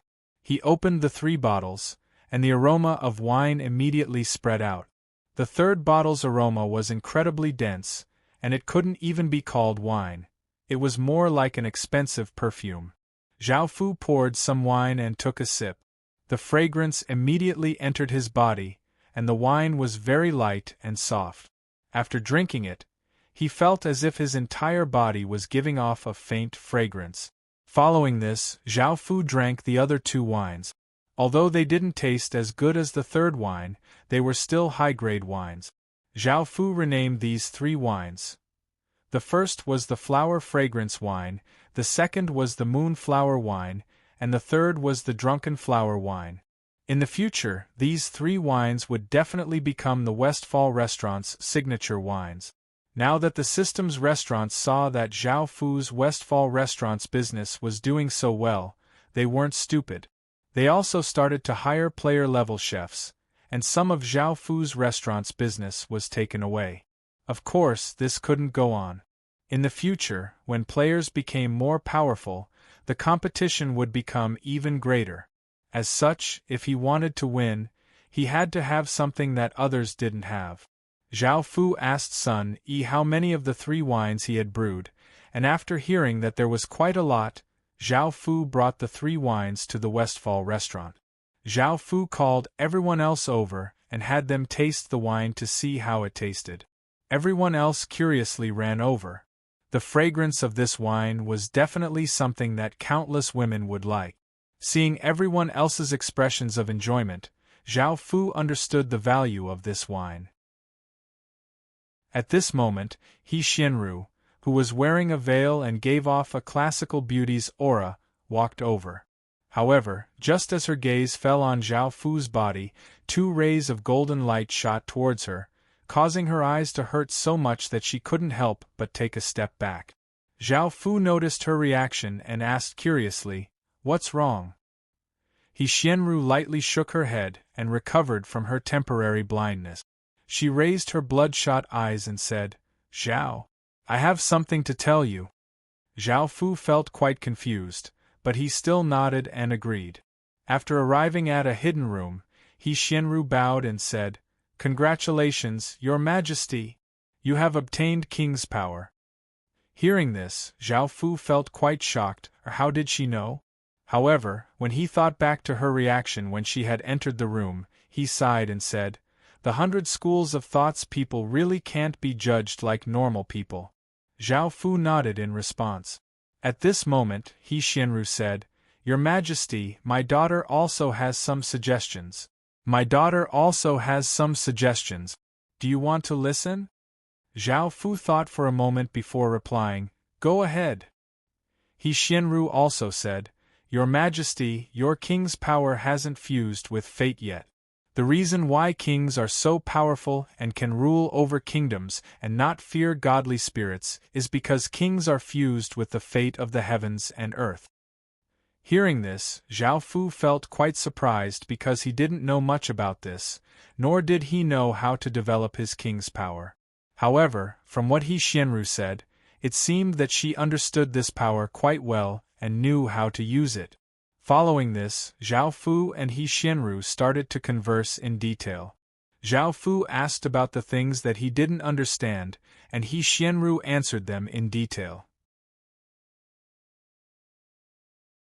Chapter 84. The 2 of them smiled as they walked out of the room. Huaqing ran over and said, "Beautiful master, I've been looking for you for a long time. What were you doing in the room with the boss for so long? Did you do something to my master?" Hearing this, Zhao Fu felt quite speechless.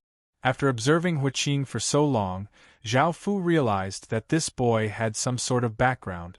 However, he hadn't said anything about it, and he didn't know why He Xianru had taken him in as a disciple.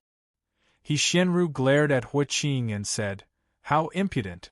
Go back and cut 100 carrots."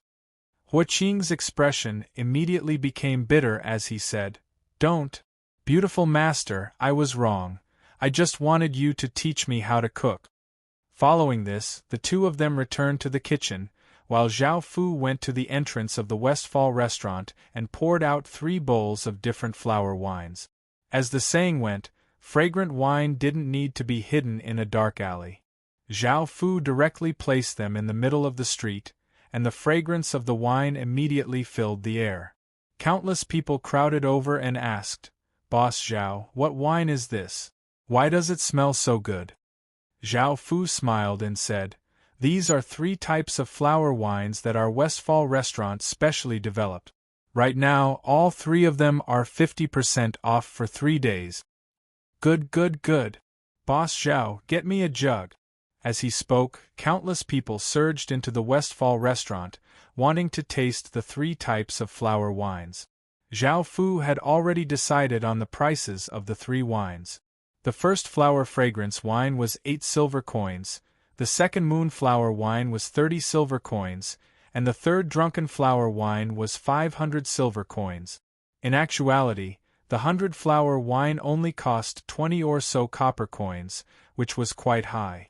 This was especially so for the third drunken flower wine, which cost 50,000 copper coins, which was 2,000 times more than the cost. It could be said that Zhao Fu was ripping people off. However, one couldn't blame Zhao Fu for being ripping people off. Some people didn't come to eat for the taste but for the show. If the price wasn't high, it wouldn't reflect the value of the wine. The third drunken flower wine was for the upper-class people, and 500 silver coins wasn't much to them. Soon after, news of the Westfall Inn's flower wine spread, and many people came to visit. Business became many times better than before, attracting the envy of countless people. Zhao Fu went to a smithy, knocked on the door, and entered. Gong Sun Lin was preparing something, and seeing Zhao Fu come in, she smiled and said, "Zhao Xian, I've already forged 2 pieces of gold-grade equipment for you. What do you think?" Hearing this, Zhao Fu turned his gaze to the side. There was a large golden shield that was half the height of a person, and there were some rhombus-shaped patterns on its surface. There was also a long and slender blade with a groove in the middle. The blade was abnormally sharp. Just as Zhao Fu was about to look at the equipment's attributes, he curiously asked, "Why doesn't this equipment have a name?" Gong Sun Lin took out a small notebook and ran over. "I haven't thought of a name for the equipment yet. Zhao Xian, what do you think we should call these 2 equipment?" Hearing Gong Sun Lin's words, Zhao Fu thought for a moment before replying, "How about Divine Martial Shield and 9 Mystic Saber?" Gong Sun Lin happily nodded and smiled as she said, "Zhao Xian, you really know how to name things. I've been thinking for a long time, but I still haven't thought of a good name." As she spoke, Gong Sun Lin took out a pen and started to write on the notebook. "What are you doing?" Zhao Fu asked curiously. Gong Sun Lin continued to write as she replied, "This is a rule of our forging families. Every time we forge an item that we like, we will record it down in detail. This is our forging family's godly armament list. Every person has their own godly armament list, which records everything that we've forged in our lifetime." Zhao Fu nodded. Gong Sun Lin waved her hand and a ray of light shined on the 2 pieces of equipment, giving them names. Divine Martial Shield, Grade, Gold, Stats, Strength +10, Constitution +12, Description, a large shield forged from hardest earth stone that has extremely powerful defense. 9 Mystic Saber, Grade, Gold, Stats, Strength +8, Constitution +8, Agility +6, Description, a saber forged from black iron stone that is abnormally sharp. Zhao Xian, I'm leaving. We'll meet again in the future if we have the chance. While Zhao Fu was looking at the equipment stats, Gong Sun Lin finished writing and put away her notebook as she spoke to Zhao Fu. Hearing that Gong Sun Lin was going to leave, Zhao Fu felt quite disappointed. He understood that she had wanted to stay because she wanted to forge gold-grade equipment, and now that she had forged gold-grade equipment, it was time for her to leave. Zhao Fu thought about it. Since players could only stay in the Forest of Horrors, with Gong Sun Lin's ability to forge gold-grade equipment, Zhao Fu couldn't help but ask her to stay. However, Gong Sun Lin lightly shook her head and refused, saying, "Thank you, Zhao Xian, but people from forging families like to wander around the world without a fixed home. We spend our lives searching for rare materials and perfecting the godly armament list, so we won't stay in one place. I want to go to other places to have a look." Zhao Fu could tell that she wanted to leave the system main city and the Forest of Horrors to go to the wilderness. However, with her age, could she really survive in the wilderness? Zhao Fu's Qin village was in the wilderness, so he knew how dangerous it was. As such, he couldn't help but warn her, "It'll be very dangerous." "I know," Gong Sun Lin replied as she lightly smiled. Seeing how fearless and resolute she looked, Zhao Fu couldn't help but ask, "Is forging really that important?" Gong Sun Lin showed a maturity that was not supposed to be at her age. She responded softly and said, "We are only born for forging, and we are also destined to die for forging. Perhaps this is the fate of every one of us from forging families." Zhao Fu fell silent, and Gong Sun Lin didn't say anything else. She returned to the side and packed her things before looking at Zhao Fu. She squeezed out a smile as she said, "Goodbye, Zhao Xian." Zhao Fu sighed and said, "Wait a moment."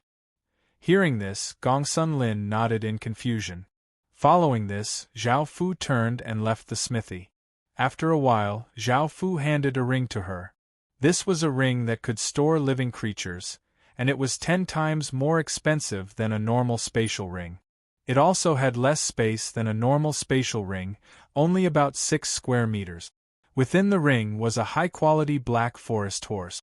Right now, the system main cities didn't sell horses, and most residents used ordinary brown horses. If Zhao Fu took out this black forest horse, countless people would be shocked. Zhao Fu gave the black forest horse to Gong Sun Lin in hopes that she would be able to escape if she encountered danger. With the black forest horse's speed and ability to leap over obstacles, ordinary people wouldn't be able to catch up to it. "Thank you, Zhao Xian," Gong Sun Lin happily said to Zhao Fu as she took the ring. Zhao Fu lightly shook his head as he replied, "No need. I haven't thanked you for forging those 2 gold-grade equipment for me yet." Gong Sun Lin replied, "We're helping each other out. I also need good materials to train my abilities." Chapter 85. After returning to the Qin village, Zhao Fu gave the 9 mystic saber to Zhang De. As for the divine martial shield, Zhao Fu gave it to a goblin warrior with exceptional strength. If they obtained an S-grade orb in the future, he would also give it to that goblin warrior. After taking care of these matters, Zhao Fu went to the heaven prayer platform. What he needed to do now was to fuse his king's power with his fate. He sat cross-legged at the center of the heaven prayer platform and calmed himself down. He followed the method that He Xianru had taught him, and countless traces of fate from the Qin village flowed towards him. A ferocious black dragon appeared in his body, slowly fusing with a dazzling golden ball of light. Following this, Zhao Fu opened his eyes and stretched out his hand, and an orb of black light appeared in his hand. Apart from being different from the golden orb of light, there were faint dragon inscriptions on the orb of black light. Zhao Fu pressed the orb of black light against the heaven prayer platform. A black semicircular barrier spread out, and there were a few dragon inscriptions on the black barrier. This was Zhao Fu's king's domain, and it could be seen as a barrier or a protective barrier. Its effect was to make one immune to all damage and skills. Of course, right now, Zhao Fu's king's power was still quite weak, so the king's domain could not be immune to everything. However, in the later stages, it would be possible to do so. In the later stages, it would no longer be a battle between armies but a battle between kings. Zhao Fu changed his way of thinking and started to actively participate in battles instead of hiding in the back. When he obtained good materials in the future, Zhao Fu wanted to forge his own king's sword. After fusing with his king's power, Zhao Fu realized that he hadn't left the Heaven Awakened world in a long time, so he returned to the real world. He casually ate some food and opened the Heaven Awakened world forum as usual. Many things happened. The friction between China and the surrounding countries became more and more intense. The current China was no longer ruled by Confucianism. It was no longer a country that valued peace and was always reasonable. Instead, there were hundreds of schools of thought contending with each other. There was no need to be reasonable anymore. This was a world where the strong preyed on the weak. They would directly start a war. Some of the small countries that had been acting like clowns had been beaten into submission. Even the leaders of the countries in the real world had stood up and said humbly, "I hope that peace is the most important thing. Don't fight and kill, we want peace." At that moment, China, the sleeping dragon, was gradually awakening. It displayed its terrifying power and occupied the #1 position in the world. China also became the most eye-catching country in the world. In addition, the successors of Great Xia, Great Shang, Great Zhou, and Great Han all stood up and shouted, hoping to meet with Qin's successor. This matter attracted the attention of countless factions. After all, Qin was not some unknown country but one of China's 5 great ancient kingdoms. It was incredibly dangerous, but this mysterious Qin successor had yet to appear. Now that the 4 other legatees had come out, what did this mean? This immediately attracted the attention of all of the factions, and the Ying family was incredibly worried. After searching for so long, they still hadn't been able to find him. After all, bloodlines were incredibly complicated, and they could become hundreds or even thousands of people. Now that thousands of years had passed, it was impossible for the Ying family to find all of the bloodlines that had been lost. Even though this matter had attracted the attention of countless factions, the mysterious Qin's successor still hadn't appeared. This was like a thorn in the hearts of many factions, making it impossible for them to sleep at night. As long as Qin's successor appeared, no matter how powerful he was, they would be able to feel at ease. However, the fact that they couldn't fathom his strength made them feel even more fearful. Zhao Fu didn't plan on revealing himself. After all, revealing himself wouldn't bring him any benefits, and there would be countless disadvantages. Zhao Fu wasn't stupid. Zhao Fu didn't pay much attention to these topics and continued to look at other threads.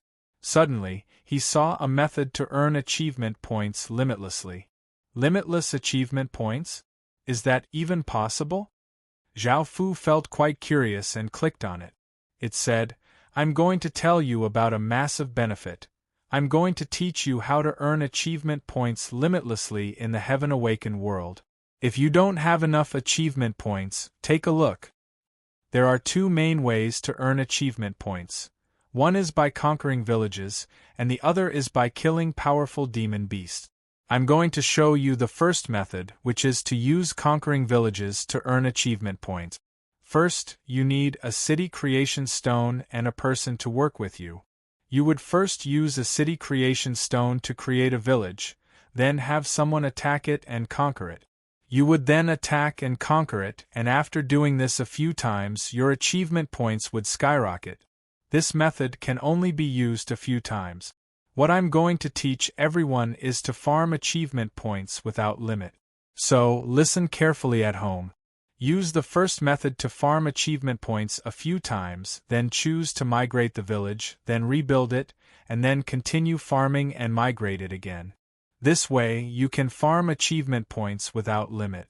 Please believe me, it might not work once or twice, but it will definitely work after a few more times. I promise.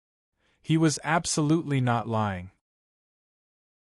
After reading the post, Zhao Fu felt that it made sense, but he also felt that something was amiss. If he really mastered this method and sold it to an aristocratic family, the benefits he would get would be unimaginable. Would he really give it up for free? Zhao Fu scanned the comments section, and the first one, called Dong Rifeng, said, "It's true. He's telling the truth. I've earned a lot of achievement points." The second little girl said, "Tower Master, I love you so much for teaching us this wonderful method." The third fifth brother said, "Big brother is really a good person. A living Lei Feng doing good deeds." There were 10 comments on the first page, and all of them said that this method would work. However, this post already had tens of thousands of replies, and Zhao Fu curiously clicked on the last page. Wolf Fong, fudge, damn liar. Conquering it multiple times doesn't give you any achievement points, and the city creation stone has been damaged. Lonely man. I'm going to F***CK OP's little chrysanthemum. Believe your sister, compensate me for my city creation stone. Runaway child. Damn liar. Screw your ancestors, your elder wanted to rule the world, but now it's all been destroyed. Tell me your address. Zhao Fu looked through 10 or so pages, and apart from a few people on the first page, everyone else was cursing. This post wasn't about farming achievement points at all, it was about scamming people. This person had most likely gone to farm achievement points on a whim, but he had accidentally damaged the city heart, so he had come to scam others. The people in front of him were most likely his accounts, and he was using them to trick the ignorant spectators. Chapter 86. Zhao Fu smiled. There was no such thing as a free lunch in this world, and there was no such thing as a quick fix. It was impossible to get something without sewing. He continued to browse the forum and read other news. After that, Zhao Fu took a look at the list of the 10 great swords of the ancient era. The first is the Xianyuan sword, the sword of sages. The second is the Zhanlu sword, the sword of benevolence. The third is the Crimson Firmament sword, the sword of emperors. The fourth is the Tai Yi sword, the sword of might. The fifth is the Heptagram Dragon Abyss sword, the sword of integrity.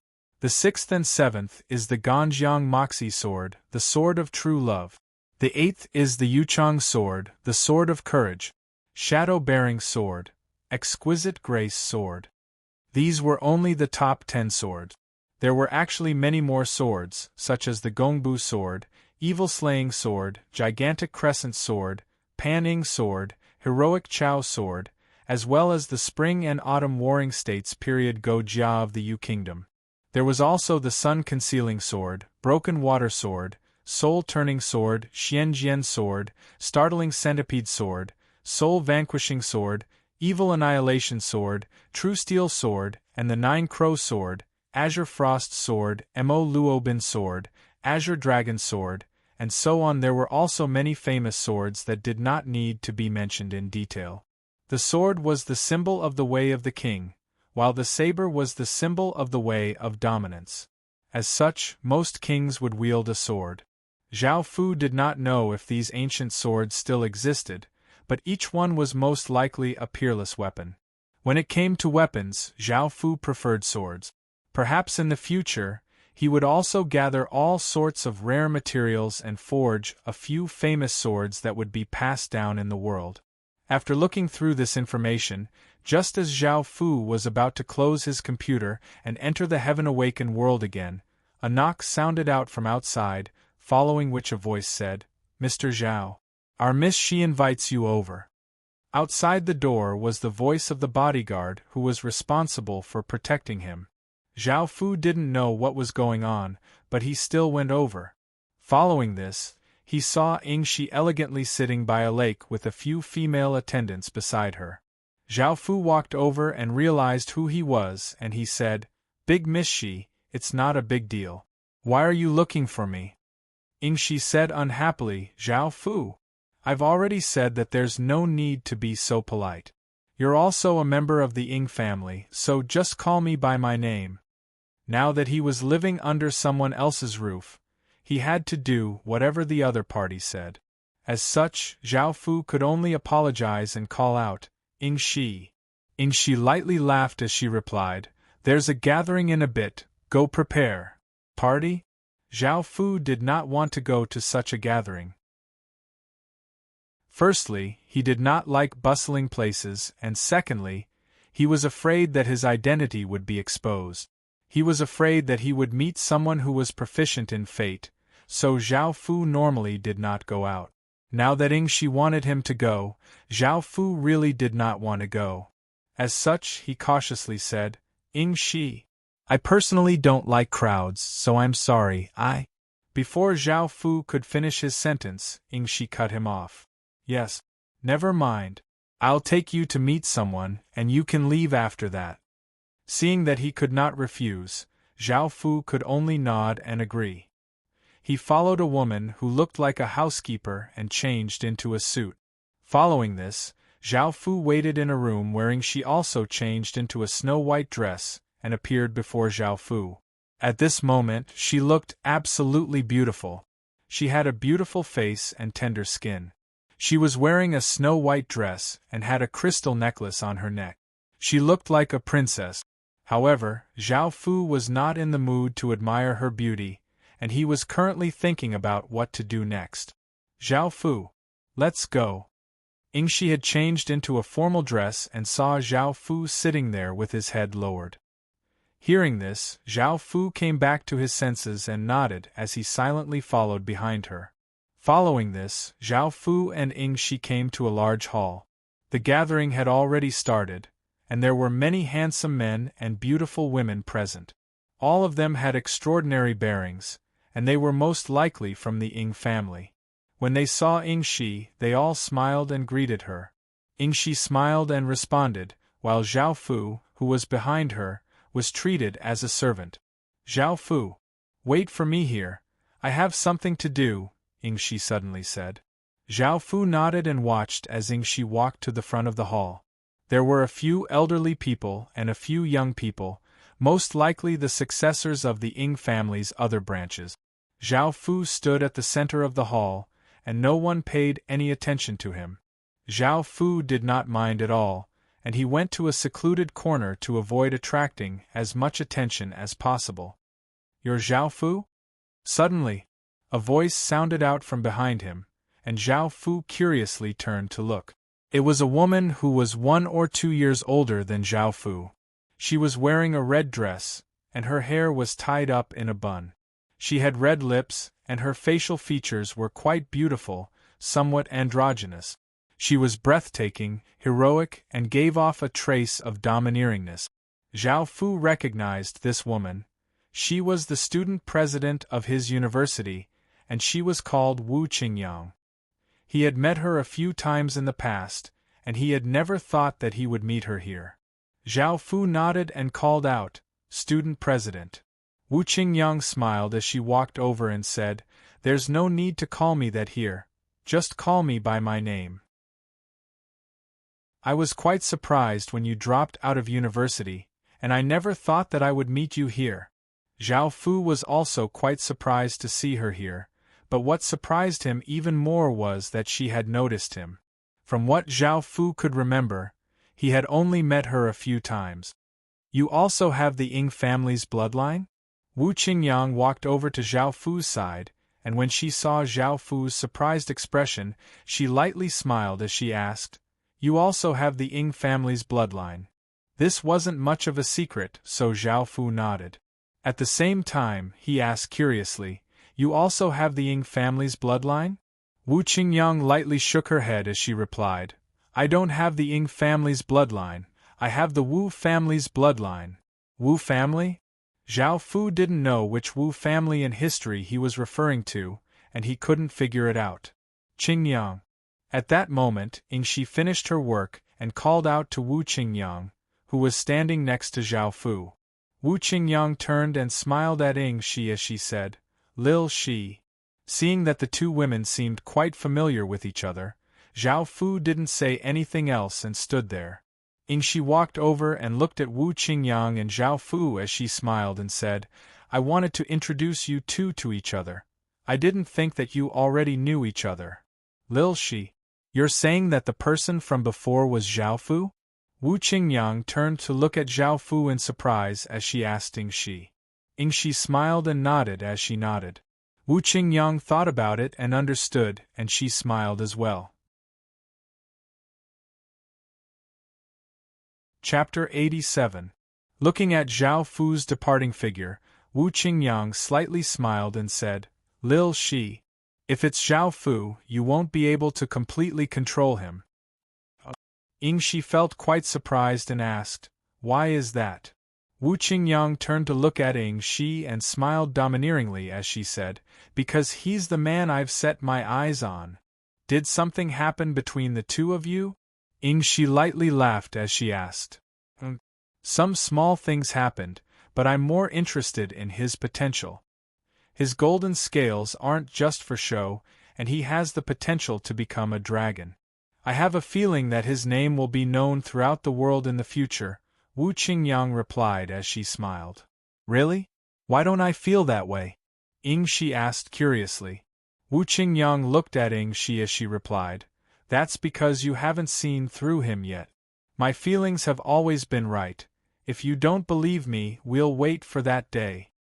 Hearing this, Ying Shi lightly nodded. Zhao Fu had no idea that the two women were talking about him. Right now, he just wanted to be an unremarkable figure and develop Qin village. After returning to his room, Zhao Fu took out the Heaven Awakened stone and entered the Heaven Awakened world. By now, the 4 scouting teams had returned. Apart from bringing back a large amount of money and equipment, there were also 2 S-grade corpses, 100 or so A-grade corpses, 900 or so people, 2 normal grade city creation stones, and 1 silver grade city creation stone. This made Zhao Fu feel quite happy. The 10 king's undead cavalrymen had turned 1,000 or so skeleton soldiers. Of course, these skeleton soldiers weren't as powerful as the skeleton soldiers in the passageway, but they were definitely more powerful than normal skeletons.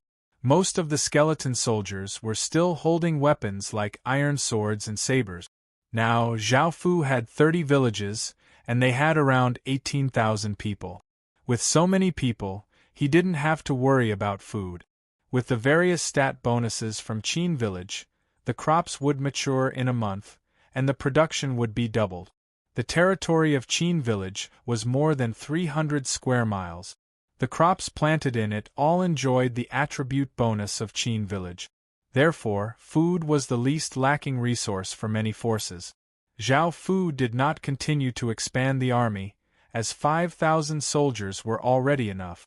With the king's undead cavalry's 3,000 skeletons, it would definitely be enough. Moreover, because Zhao Fu had only obtained the king's ring not too long ago, he only had around 20,000 EXP in Qin's village. Zhao Fu only had 400 achievement points, so there was still some time before he could level up. However, he should be able to level up even faster. After all, he had the buff of 4x EXP and 2x achievement point. Finally, there was the matter of the spirit refinement plan. Because it required crystals to refine the corpses and some other things, it had been delayed. At that moment, Bai Shan came up to report that the research on the language stone steel had been completed, and Zhao Fu went to take a look with interest. Language stone steel. Currently, there are Chinese, Elf, Orc, Dwarf, Kobold, Goblin, and Gnome languages that can be learned. Looking at this, Zhao Fu nodded in satisfaction. Now that he had this language stone steel, he would be able to learn all of the languages recorded on the stone steel. Zhao Fu did not need to find translators, and even if they were not his subjects, as long as they learned the language, they would be able to understand and speak it. After learning all of the languages apart from Chinese, Zhao Fu ordered Bai Shan to research intermediate teleportation channels. After all, if he wanted to leave the Forest of Horrors, he could not rely on a system main city and had to rely on his own power to break through the barriers between regions. Basic teleportation channels could only teleport people 500 kilometers away, and without an intermediate or advanced teleportation channel, it would be impossible to open a path to another place. After taking care of the matters in Qin Village, Zhao Fu returned to Holy Light City. He was quite surprised to see that the entire Holy Light City was filled with a festive atmosphere. There were all sorts of flowers and ribbons on the streets, and the indigenous residents all had joyful smiles on their faces. What was going on? Was Holy Light City celebrating some sort of festival? Zhao Fu wondered as he returned to the Westfall restaurant. Only after hearing about it did he realize what was going on.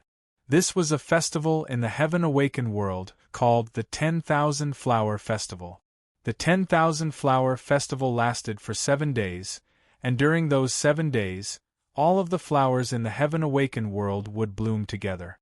There would also be something called flower tiers, which could be used to exchange for countless items at a stone steel in a system main city. The indigenous residents said that this was a gift from the heavens, while Zhao Fu felt that it was an event in a game. After going to the center of Holy Light City, there was a stone steel there, and it was completely surrounded by people. After looking at it, Zhao Fu felt quite shocked. There were all sorts of rewards: legendary grade equipment, S-grade skills, gold grade city creation stones, ultra-high grade medicinal pills, and special items. Zhao Fu felt quite moved. However, this was a world-level event, which meant that everyone could participate. At the same time, indigenous residents could participate as well, making the competition quite intense. Even though these items were quite good, Whether or not they could be obtained was another matter. The 10,000 Flower Festival would officially begin at midnight, and Zhao Fu teleported back to the Qin village and started to make preparations for the 10,000 Flower Festival. The other factions also did the same and started to make various preparations.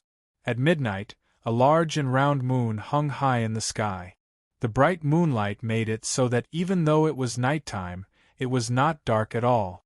Under this beautiful moonlight, flowers slowly bloomed, and it was truly a scene of 10,000 flowers blooming at the same time. It was a dreamlike scene, and it was truly a beautiful night with a full moon. Among the many flowers, only a few of them had crystal-clear pearls that were as big as soybeans. They reflected the moonlight and looked quite beautiful. These were most likely flower tears. Zhao Fu ordered everyone to stop what they were doing, including the 4 exploration teams, and they all started to collect these flower tears. Because the Qin village brewed the 100-flower wine, they were quite familiar with the flowers in many places. The surrounding 100-kilometer radius area was under Zhao Fu's control, so there was not much competition, and almost no one dared to compete with Zhao Fu. This was a big advantage, and Zhao Fu was quite confident that none of the player factions in the Forest of Horrors would be able to compete with him. However, this was not necessarily the case for the system factions. Right now, every system main city had roughly 300,000 residents and 100,000 soldiers, for a total of 400,000 people. Most system main cities had around 1 million players. The next day, when Zhao Fu teleported back to Holy Light City, it wasn't just the player factions that were madly collecting flower tears. Even the system factions were madly collecting flower tears. Even the system main city's governmental factions sent most of their soldiers into the Forest of Horrors to collect flower tears, and no one dared to compete with them. Chapter 88. Many people were hurrying out of the city, and there were also many people yelling, 20 silver coins for a flower tear. I'll buy it for such a high price. Come and find me. Others were yelling, exchanging equipment and skills for flower tears is super worth it. You only have one chance. Others were yelling, whoever sells flower tears to our White Tiger gang will be one of our brothers in the future. We'll protect him and let him live a good life. There was even a woman who looked quite good yelling, whoever gives me 100 flower tears will be their girlfriend for a day. We can do anything. Right now, the outside of the system main cities were filled with people, and it was a complete mess. The flower tiers outside the system main cities had been swept clean by players and indigenous residents, and not a single flower tier had been left behind.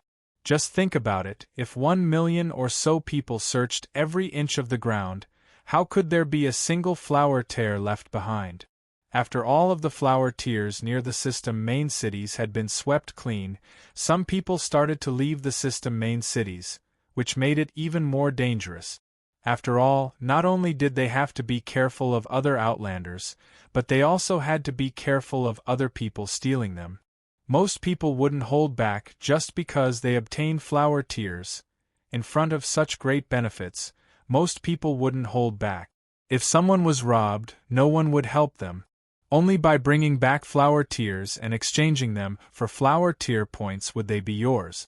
Now, most people knew how valuable flower tiers were, so they didn't plan to sell them. Occasionally, a few people would say that they wanted to sell flower tiers, and a large group of people would immediately crowd around them. Most of the time, the system faction would end up winning. Zhao Fu also planned to use money or equipment to exchange for some flower tiers. Even though Qin's village was quite far away and there was no competition, he still couldn't compete with the system faction. Ordinary people wanted to use flower tiers to exchange for things that couldn't be bought with money, while ordinary factions wanted to exchange for a city creation stone. What made the system faction go crazy were the 37 legendary grade equipment. Even in the system cities, the number of legendary weapons and equipment available could be counted on one hand. To players who didn't even have gold grade equipment, it was even more attractive. Moreover, the first 3 pieces of legendary equipment were already half-epic grade. Some people had already created a legendary ranking based on the equipment's attributes and introduction. First, a Sky Demon, sword-shaped weapon, half-epic. A weapon forged from the corpse of a Sky Demon and contains Sky Demon power. Second, a Dragon Soul, blade-shaped weapon, half-epic. A weapon forged from the dragon soul of a divine dragon and contains divine dragon's power. Third, Demigod, a hammer-shaped weapon, half-epic. It was originally an ordinary legendary weapon, but it has been stained with a large amount of demigod blood and contains demigod's power. Fourth, Blazing Sun, bowl-shaped weapon, legendary. A weapon forged from extreme yang stones and extreme yang flames. It contains sun's power. Number 5. 8 Mountains, shield-shaped armor, legendary. This armor is made from the heart of the 8 mountains and contains power of the 8 mountains. Number 6. Jinn, staff weapon, legendary. A weapon held by a jinn since birth, contains jinn's power. Number 7. A Sacred Heaven, armor-shaped armor, legendary. This armor can only be worn by high-grade angels in the heaven realm. It contains Holy Light's power. Number 8. Thunder Tooth, axe-shaped weapon, legendary. A weapon forged from the teeth of a giant thunder beast. It contains Tribulation Lightning's power. Number 9. Chilling Soul, sword-shaped weapon, legendary. A weapon forged from thousands of chilling souls. It contains Extreme Cold's power. Number 10. Spirit Tree, staff-shaped weapon, legendary. A weapon forged from a white locust spirit tree that is over 1,000 years old. It contains Wood Spirit's power. These were the top 10 pieces of equipment on the legendary rankings. It could be said that countless people were envious and crazy about them. Zhao Fu was also envious, but the whole world was fighting over these pieces of equipment. Zhao Fu felt a lot of pressure as he thought about what to do next. Suddenly, Zhao Fu thought of something and teleported back to Qin village. Right now, the teleportation channel had 3 main functions. The first was to teleport from point A to point B, and it could be done with absolute accuracy. The second was to teleport randomly. After using the teleportation channel, one would be teleported to a random location. This was quite random. The third method was directional teleportation. You could choose a direction to teleport in. If you used the teleportation formation to teleport to the east, then after using the teleportation formation, you would appear somewhere in the east. Zhao Fu ordered everyone to stop what they were doing and continue to collect flower tears. He took Bai Shan and another scholar and used the third function of the teleportation channel to teleport to the north of the Forest of Horrors.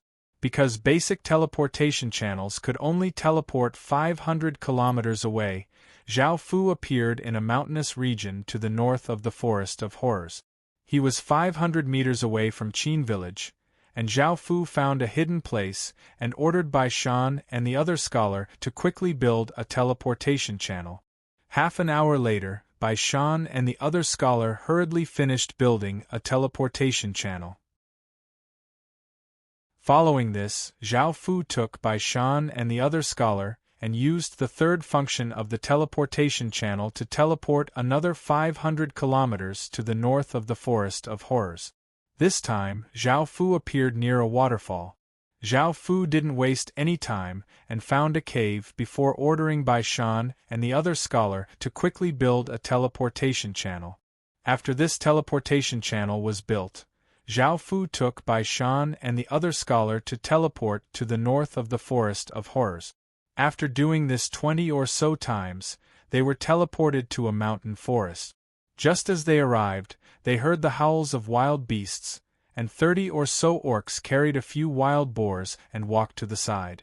When the orcs saw Zhao Fu and the other 2 humans, they looked at each other before throwing down the wild boars and rushing at Zhao Fu with their weapons. This was the relationship between humans and outlanders. They were like fire and water. However, just as the orcs reached Zhao Fu, they saw that Zhao Fu was not afraid at all. He opened his mouth and spoke a few strange words, causing the orcs to immediately stop and look at each other in confusion. This human could actually speak the orc language? Zhao Fu's meaning was, "Wait. Warriors of the orc race, I have something to tell you." Chapter 89. Zhao Fu lightly laughed as he said, "I've brought what you all want, a large amount of food and equipment. This matter is incredibly important, and I'm sure that your great Lord Kaki will be very willing to see me." The orc looked incredibly shocked as he asked, "How did you know that we're the subjects of the great orc Lord Kaki?" Zhao Fu realized that the system main city had a quest to kill Kaki, and it had given him a rough location. Since Zhao Fu had used teleportation channels so many times, he should have reached Kaki City's territory by now. Now that he had met these orcs, Zhao Fu immediately made the connection. Even though he had only guessed it before, now that the orcs had admitted to it, Zhao Fu was certain of his goal. However, he couldn't say this to these orcs, so Zhao Fu said, "I've long since heard of Lord Kaki's fame, and I've brought gifts to pay a visit. I hope that you can take me to see him or report this matter to the higher-up." After hearing Zhao Fu's words, the orc brought over a large number of gifts. With the orc's temperament, how could he listen to him? He savagely laughed and rushed up to take the gift. Zhao Fu's expression did not change because he was no longer the same person. Not only had he become a king, but he had also obtained king's power. Looking at the charging orcs, Zhao Fu slowly drew the silver-grade sword at his waist. He casually slashed out. Shing! A massive sword chi slashed out, sending the 10 or so orcs flying back 10 or so meters. Zhao Fu's aura became abnormally powerful, and with his black cloak, he gave off an unfathomably mysterious aura, causing the orcs behind him to stop in their tracks. "Can you go and report this matter now?" Zhao Fu said calmly. These outlanders were unreasonable, and they only knew that strength was right. The 10 or so orcs who had fallen to the ground got up. Of course, Zhao Fu did not kill them, and the orcs' attitude changed. They no longer looked at him as if he was their prey, but as if they were looking at a powerful enemy. The remaining orcs continued to surround Zhao Fu, but a few of them left, most likely to report this matter to the higher-ups. Soon, a group of orc cavalrymen riding on giant grey wolves arrived before Zhao Fu. This was the first time that Zhao Fu had seen orc wolf cavalrymen, and he was quite shocked. "Human! Come with me," the leader of the orcs said as he looked at Zhao Fu. Hearing this, Zhao Fu nodded. Luckily, Kaki wasn't an idiot and hadn't sent an army to kill him. However, to be able to establish an orc city like this, Kaki definitely wasn't an idiot, and he definitely had abilities that surpassed ordinary orcs. Following this, Zhao Fu followed this group of wolf cavalrymen to a city. The city looked quite boorish, and the city walls were made of massive stones. They were 15 meters tall, and there were many orc archers standing guard on the walls. The entire city looked quite majestic, and it suited the orcs quite well. After entering the city, there were all sorts of orcs on the street. Seeing Zhao Fu, and the others, they all looked at the orc cavalry with curiosity. As Zhao Fu walked, he secretly observed the strength of the orc city. Apart from the orcs, there were also enslaved races such as goblins and gnomes. However, there weren't any humans, as the orcs would normally kill any humans they encountered. Apart from this, the orc city had many different types of soldiers: wolf cavalrymen, archers, and heavy shield-bearers. However, very few orcs wore armor because they could only forge simple equipment. At the same time, they weren't a farming race and mainly relied on hunting. As such, the food and equipment that Zhao Fu offered were quite attractive to the orcs.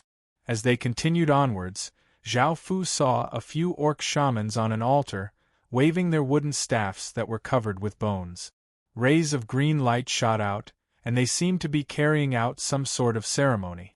Finally, the orc cavalryman brought Zhao Fu and the others to a large tent. The orc in the lead said a few words to the guards outside before letting Zhao Fu and the others in. After entering, Zhao Fu saw an elderly orc sitting at the front. Zhao Fu felt that he wasn't the city lord because he didn't give off the aura of a city lord. However, his identity definitely wasn't simple. The elderly orc's eyes were filled with wisdom, and he smiled at Zhao Fu before stretching out his hand towards Zhao Fu and the others as he said, "Esteemed guests, please sit." Hearing this, Zhao Fu nodded and sat on a chair covered with bear pelts. "I'm called Gunador, Vice City Lord of Khaki City. I'm Khaki City's Vice Lord. You can tell me anything. I can make decisions in Khaki City," Gunador, the elderly orc, said as he introduced himself to Zhao Fu. Zhao Fu didn't beat around the bush because he knew that Gunador was an understanding person. As such, he said, "Esteemed Vice Lord, I'm sure you know about the 10,000 Flower Festival. I've brought a large amount of food and equipment to trade for flower tears, which are useless to you.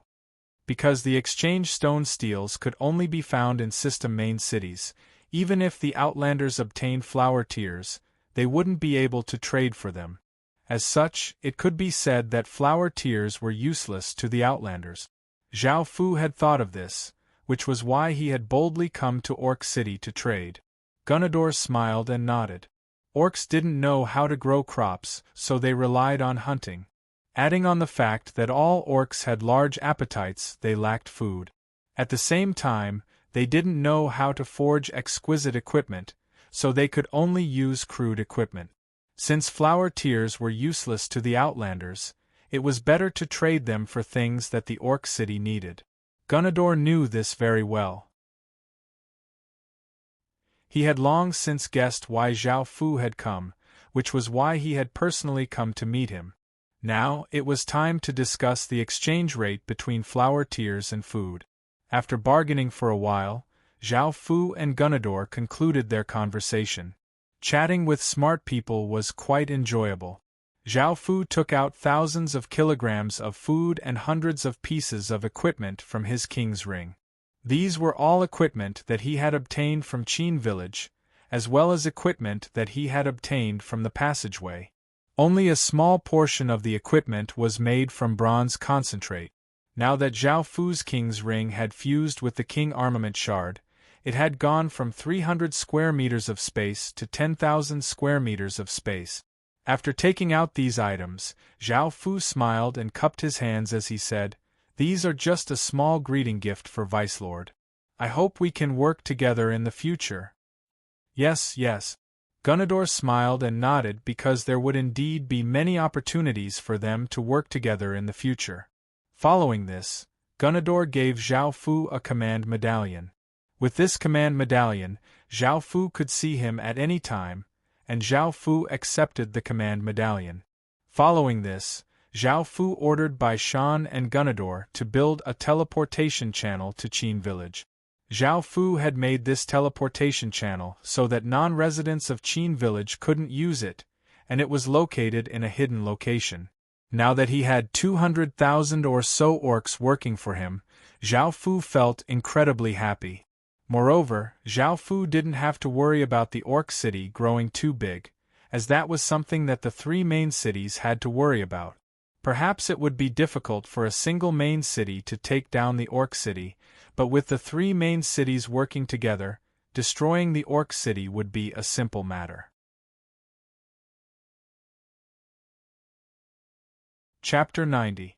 Of course, in order to not cause any trouble, Zhao Fu didn't personally show himself and had his subordinates take care of these matters. Zhao Fu also arranged for 50 or so people to gather information and observe the movements of other factions. They also took care of some things that Zhao Fu couldn't directly show himself. The person in charge of this operation was called Guo Binglin. Last time, Zhao Fu had given 2 S-grade orbs to the goblin warrior and 1 to him. Zhao Fu gave the order to Guo Binglin and told him not to reveal his identity at all costs. After all, this matter was related to the Orc City, and the system's officials would be very sensitive about it. Guobinglin nodded and left. Following this, news of a mysterious faction buying a large amount of food spread through the three main cities.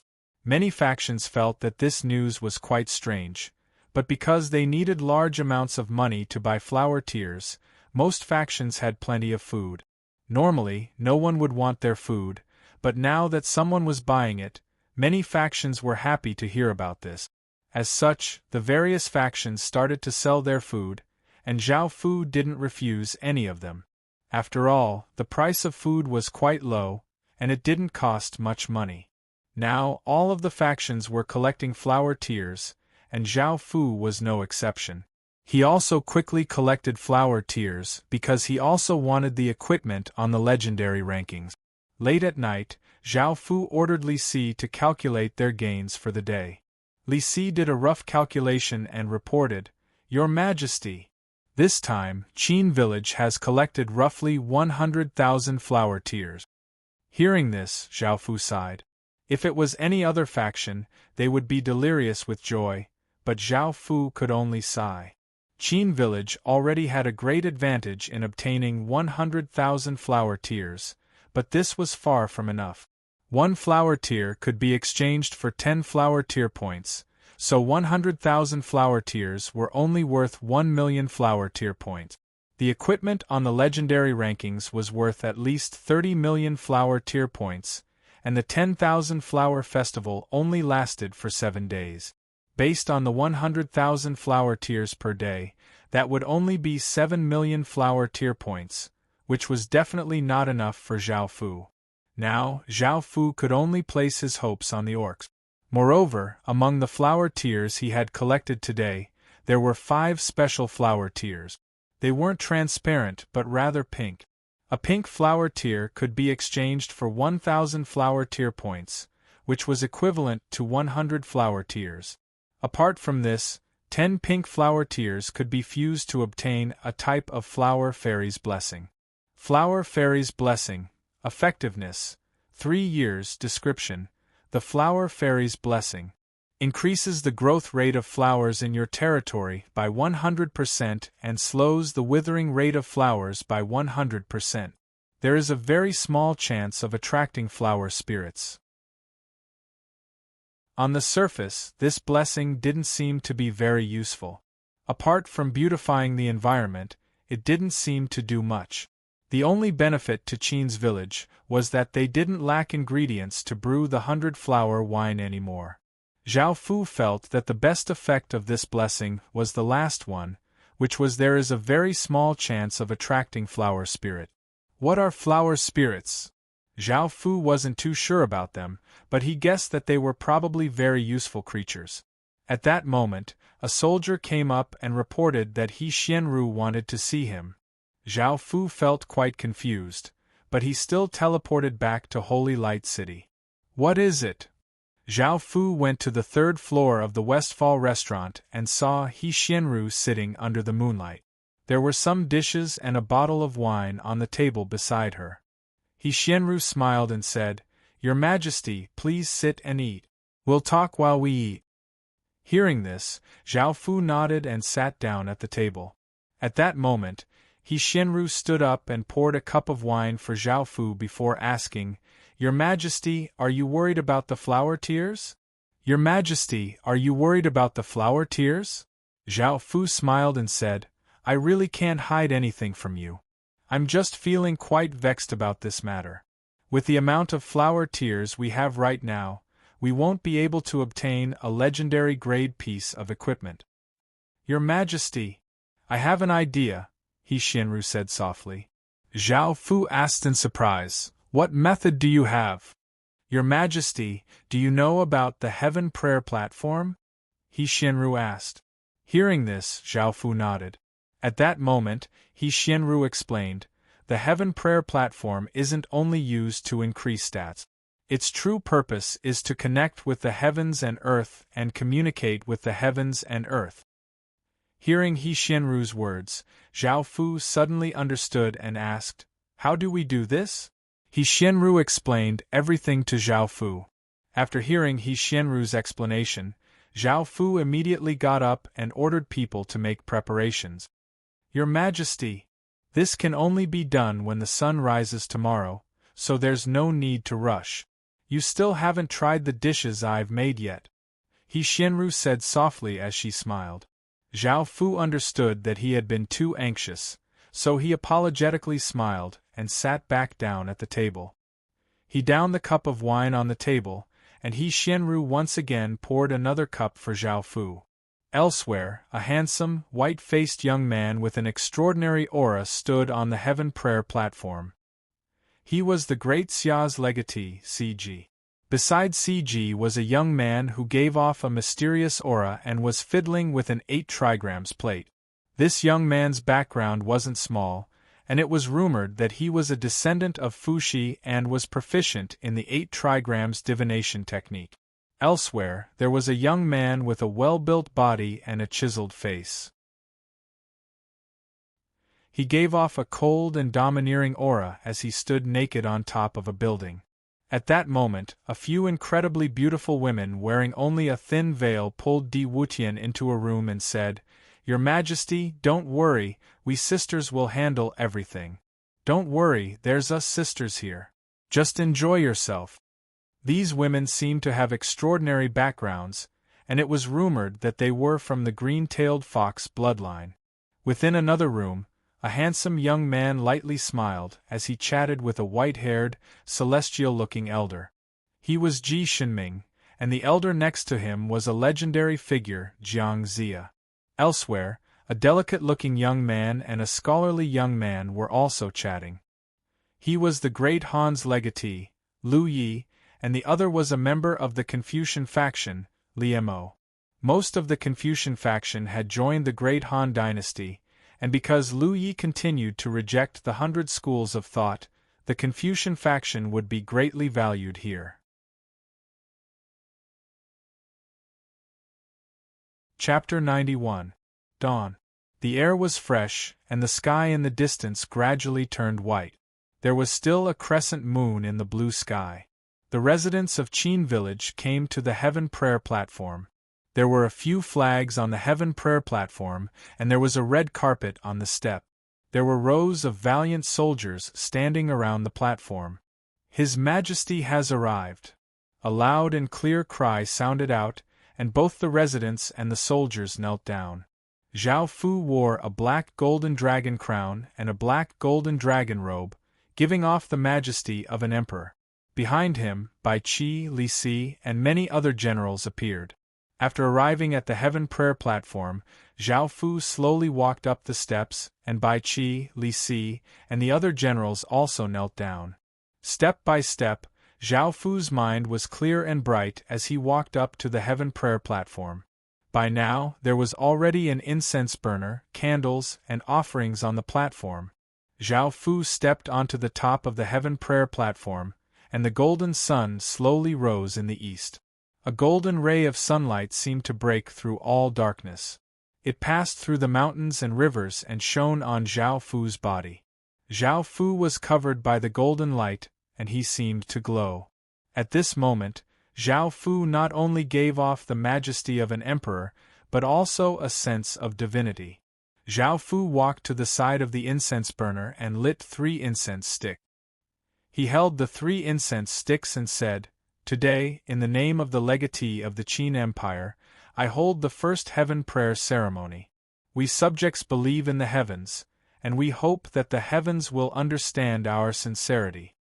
After saying this, Zhao Fu placed the 3 incense sticks on the incense burner and closed his eyes. He raised his head and calmed himself down, using his heart to comprehend the heavens and the earth. Boom! Zhao Fu felt a huge explosion in his mind as a vast, ancient aura descended. Zhao Fu opened his eyes and saw countless specks of light falling down from the sky like snowflakes, creating a beautiful scene. These specks of light landed on the flowers and condensed into crystal-clear flower tears. Seeing this, Zhao Fu felt quite delighted. He Xianru's words had succeeded. After concluding the ceremony, Zhao Fu ordered people to collect the flower tears. There were a total of 1 million flower tears, which was equivalent to 10 million flower tier points. Zhao Fu was naturally quite happy. However, the heaven sacrifice ceremony could only be done once within a short period of time. However, Zhao Fu was already quite satisfied because he had obtained 10 million flower tier points. There were still so many flower tiers, and Zhao Fu had already collected 10 pink flower tiers. Apart from this, he also found an even rarer azure flower tier point, which could be fused into a level 2 flower fairy's blessing. Level 2 flower fairy's blessing. Effectiveness, 3 years. Description: the flower fairy's most beautiful blessing increases the speed at which flowers in your territory grow by 200% and the speed at which flowers wilt by 200%. Has a chance of attracting flower spirit. The level 2 flower fairy's blessing increased the speed at which flowers grow and wilt by 100% and had a small chance of attracting flower spirit. Zhao Fu only collected 3 azure flower tiers, and he wasn't in a hurry. He first fused the 10 pink flower tiers together, forming a pink pearl that was as big as a pearl. Zhao Fu went to the center of the village and chose to use it. The pink pearl slowly floated up from Zhao Fu's hand and flew into the sky, turning into the image of a beautiful young woman. This young woman looked 15 or 16 years old and wore clothes made from flower petals. This was most likely the flower fairy. After the flower fairy's image appeared, she lightly laughed and spread out her hands, causing countless flower petals to fall from her hands. A pink wave of light spread out, following which the flower fairy's image gradually disappeared. Zhao Fu received a system announcement that the Qin village had obtained the flower fairy's blessing. After dealing with this matter, Zhao Fu brought a large amount of food to the Orc city. He showed Gunador's command medallion and met with him. "Respected Vice Lord, I've brought a large amount of food for you." "I've brought you a lot of food. How many flower tiers have you collected?" Zhao Fu's voice sounded out from under his black cloak. Gunador confidently smiled and took out 10 ordinary spatial rings. Zhao Fu took them and found that each ring contained 10,000 flower tiers, which meant that there were 1 million flower tiers in total. This was the result of 200,000 or so orcs working together. Seeing so many flower tiers, Zhao Fu felt quite happy. Following this, he exchanged for the 110,000 flower tiers according to the price that they had agreed on. "Let's continue the trade. I hope that the esteemed Vice Lord can continue to collect flower tiers," Zhao Fu said as he cupped his hands and said to Gunador as he put all of the flower tiers into his king's ring. Gunador had obtained so much food without losing a single soldier, and he had only used flower tiers, which were useless to him. A smile appeared on Gunador's old face as he nodded and agreed. Both sides had obtained what they wanted, and the trade was concluded perfectly. Not too long after Zhao Fu left, a well-built orc who gave off an oppressive aura walked in and said unhappily, "Gunador, why did you trust this human so much? Why do you trust this human so much and even make a deal with him?" Gunador looked at the orc and continued to smile as he replied, "I didn't trust him. We were just using each other. Since he has so much food, why didn't you just steal it?" The powerful orc said in a booming voice. Hearing this, Gunador smiled and shook his head as he said, "Baudelaire, can't you use your brain? You should learn from humans in this aspect. Brute force isn't necessarily the best method. Do you want that bit of food, or do you want countless amounts of food?" Baudelaire was the well-built orc, and he replied, "Of course I want countless amounts of food." "Then isn't everything clear?" Gunador asked. However, after hearing Gunador's words, Baudelaire looked quite confused as he asked, "Gunador, what are you talking about?" Hearing this, Gunador, the most intelligent orc in Khaki City, felt quite helpless. "Tell me, what is it?" Baudelaire's interest was piqued once again, and he asked Gunador. Gunador shook his head, feeling a headache coming on. He felt that Baudelaire was quite a weirdo in Khaki City. Orcs worshipped brute force, But that didn't mean that they were stupid. Bodilai was just an idiot, and if you answered his question, you would be dragged into a maelstrom. You would be pestered by him for a few days, asking this and that. However, he was an absolute expert, and apart from City Lord Kaki, not a single orc out of the 200,000 or so orcs could defeat him. In order to get Bodilai to leave as soon as possible, Gunador casually said, "City Lord Kaki seems to be looking for you. You should go and take a look." Hearing this, Bodilai nodded and left, thinking that Kaki was looking for him. It could be seen how gullible this fellow was. Chapter 92. How could someone exchange for a piece of legendary-grade equipment so quickly? Even though the last piece of legendary-grade equipment had disappeared, this news shocked countless factions, and they understood just how intense the competition was. Every faction was on the brink of death, and they were doing everything they could to collect flower tears. The sudden disappearance of a piece of legendary-grade equipment dealt a blow to Zhao Fu's confidence in obtaining one of the top 10 pieces of legendary-grade equipment. Zhao Fu didn't want to waste any time, so he teleported back to Qin village and ordered his people to quickly collect flower tears. Time always passed quickly when one was busy, and soon it was night again. Zhao Fu stood on the empty ground in front of the village and watched as Li Si went through his gains. Following this, Li Si reported, "Your Majesty."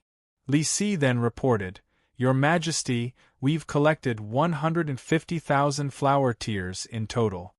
Hearing this, Zhao Fu couldn't help but sigh. Right now, he only had 27 million flower tears, which wasn't enough. Zhao Fu teleported back to Light City and converted the flower tears he had just obtained into flower tear point.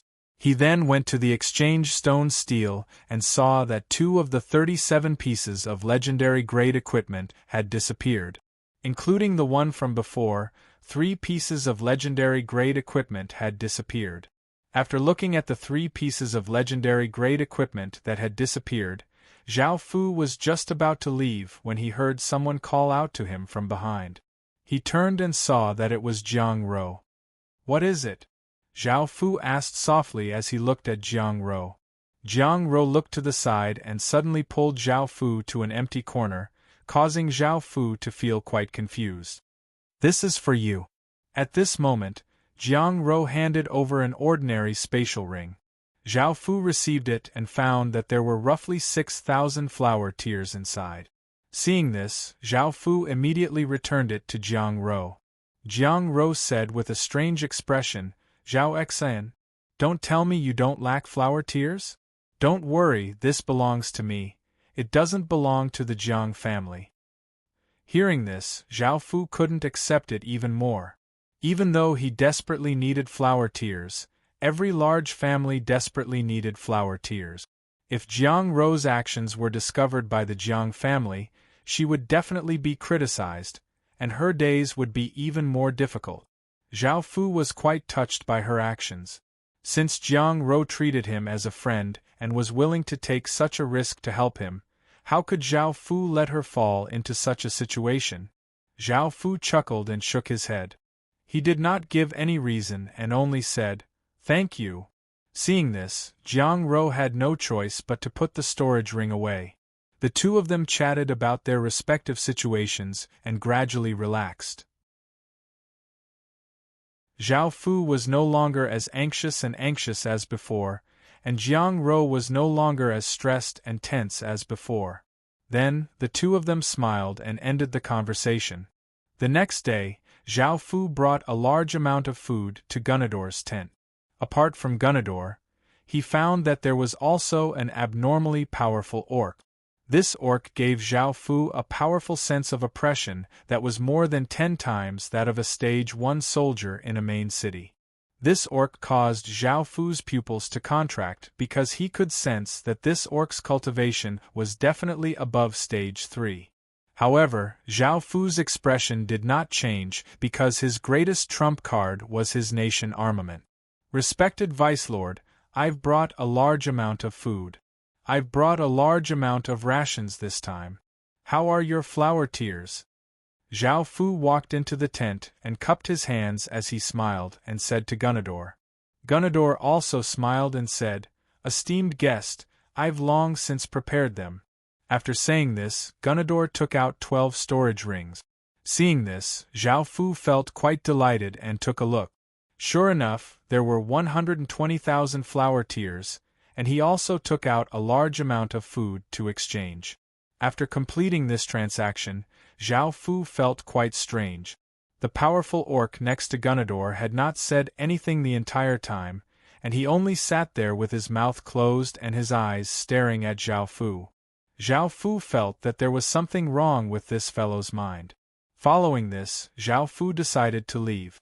He was not afraid of ordinary dogs, but he was afraid of mad dogs that suddenly attacked. After seeing Zhao Fu leave, Baudelaire finally couldn't hold back anymore and said seriously, I feel that this human isn't simple.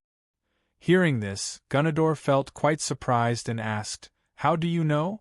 Baudelaire directly replied, Because he's not afraid of me glaring at him.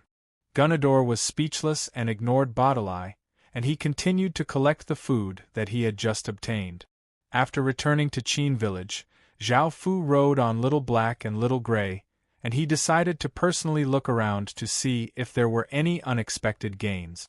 This time, he mainly relied on Little Gray's nose to see if it could sniff out a large number of flowers. However, there definitely weren't any nearby, as the ordinary gray wolves had already searched the area. As such, Zhao Fu wanted to go further away. Zhao Fu rode on Little Black and followed behind Little Gray, and he was quite surprised to find some unexpected gains. He found a hidden valley filled with all sorts of flowers, and Zhao Fu also found a type of violet flower tear that was even rarer than the azure flower tear.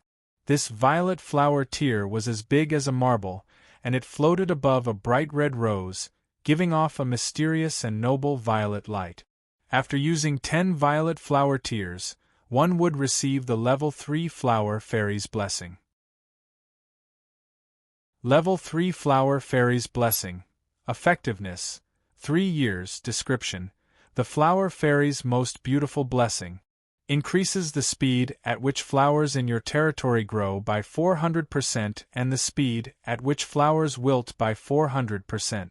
There is a high chance of attracting flower spirit.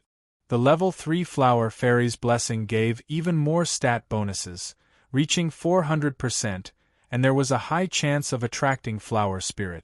It was a pity that violet flower tears were incredibly rare, as only Zhao Fu had found one. Even with so many orcs in the Orc City, none of them had found one. At the same time, a violet flower tear was equivalent to 10,000 normal flower tears. By now, Zhao Fu had collected 7 azure flower tears, and soon, he would be able to obtain the Level 2 Flower Fairy's Blessing. After discovering this hidden place, Zhao Fu brought people over to collect them. It was another dark night. There was no moon on this night, only a few faintly discernible stars twinkling in the night sky. The night was a little dark. Zhao Fu had obtained 830,000 flower tears in total, but another 8 pieces of legendary grade equipment had disappeared. Of these 8 pieces of legendary grade equipment, a holy heaven was one of them. This news caused countless factions to feel incredibly tense, and even Zhao Fu felt incredibly nervous. Early the next morning, Zhao Fu headed to the Orc City to exchange for flower tears. This time, the Orc City had collected 1.3 million flower tears, allowing Zhao Fu to relax. Now Zhao Fu had 5.6 million flower tears in total, which was 56 million flower tear points. This was just enough to exchange for the top-ranked legendary grade equipment, a Sky Demon. After teleporting to Holy Light City, Zhao Fu felt incredibly excited and nervous. He immediately put Sky Demon into his king's ring without even looking at it. Suddenly, the exchange stone steel once again shined with a half-violet light, causing all factions to almost collapse. Sky Demon, the top-ranked equipment, had disappeared.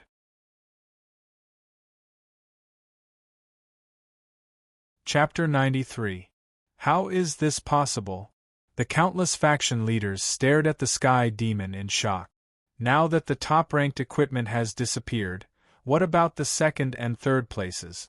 Will we even have a share of the top 10 legendary grade equipment? Hurry! No matter what it takes, whether you buy it or steal it, go get flower tears. The countless faction leaders roared with bloodshot eyes.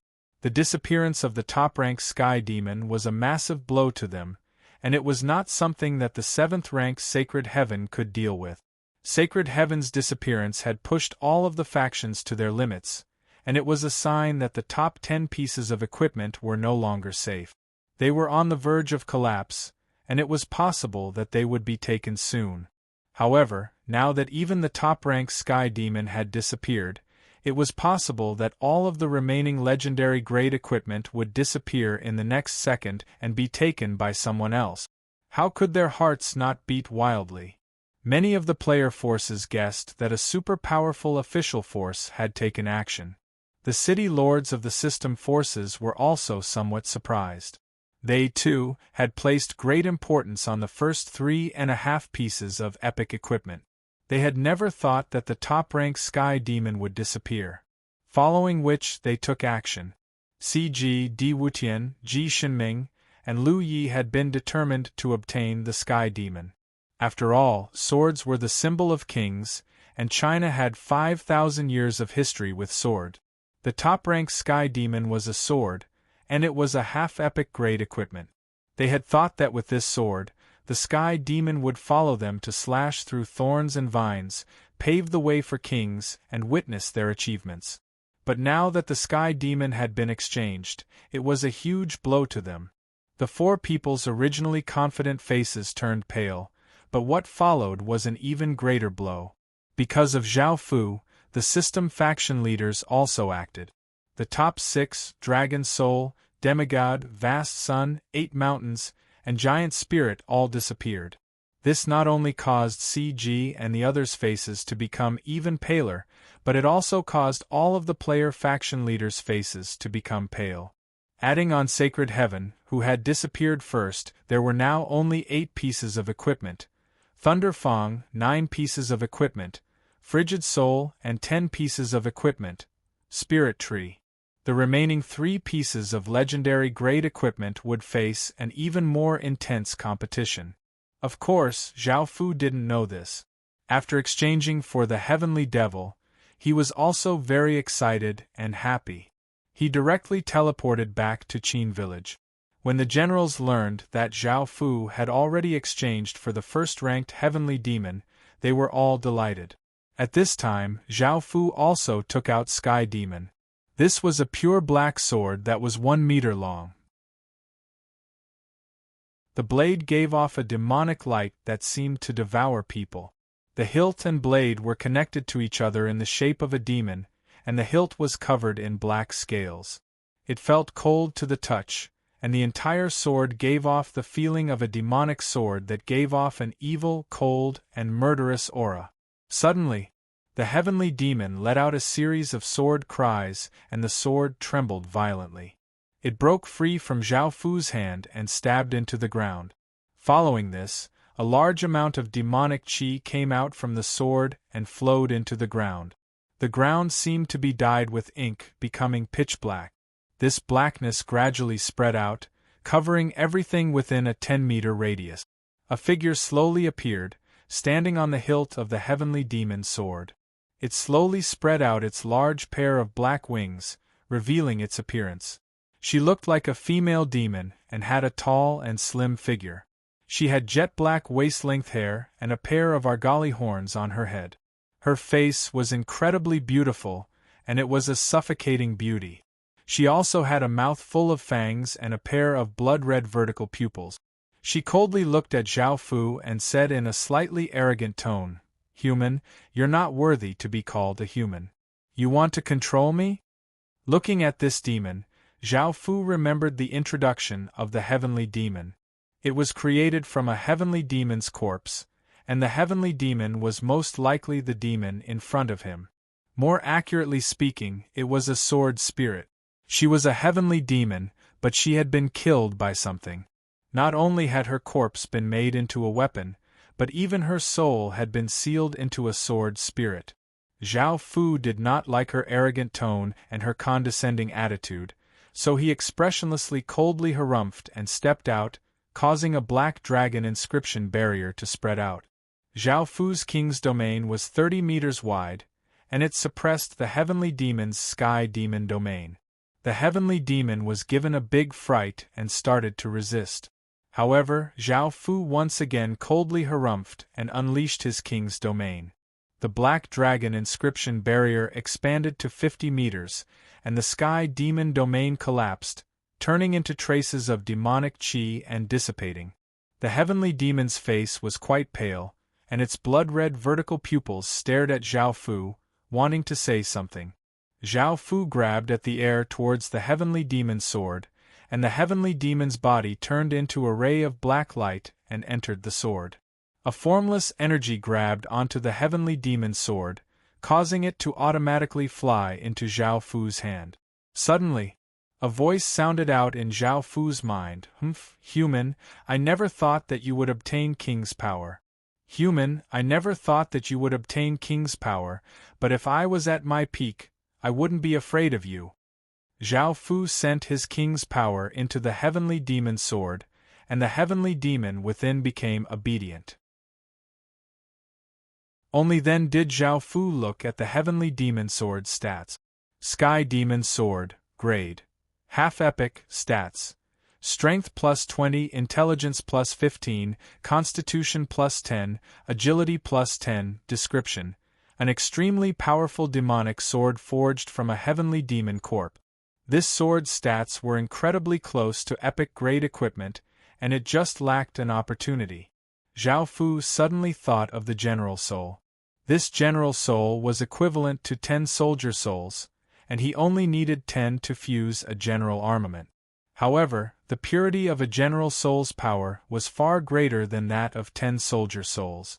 Zhao Fu wanted to use this general soul to upgrade the Sky Demon sword to epic grade. When he thought of that, Zhao Fu decided to fuse the general soul with the Sky Demon sword. The general soul slowly fused into the Sky Demon sword, causing it to hover in the air and give off a brilliant violet and orange light. Being covered by these two lights, the Sky Demon sword seemed to go through some sort of transformation. Suddenly, the wind and clouds in the sky started to swirl as golden clouds appeared in the sky. The violet light that the Sky Demon sword gave off became less and less before it completely disappeared, replaced by an orange light that seemed to have aged. The golden clouds in the sky stretched for hundreds of kilometers, and countless rays of light descended from the sky, accompanied by celestial music, creating a beautiful and majestic scene. The Sky Demon sword completed its transformation and slowly descended. In actuality, creating a legendary grade equipment would cause abnormal signs, and this was caused by the Sky Demon sword rising to epic grade. Zhao Fu caught the Sky Demon sword as it descended from the sky. The aura that the Sky Demon sword gave off now contained a trace of killing intent, making it much easier for Zhao Fu to wield it.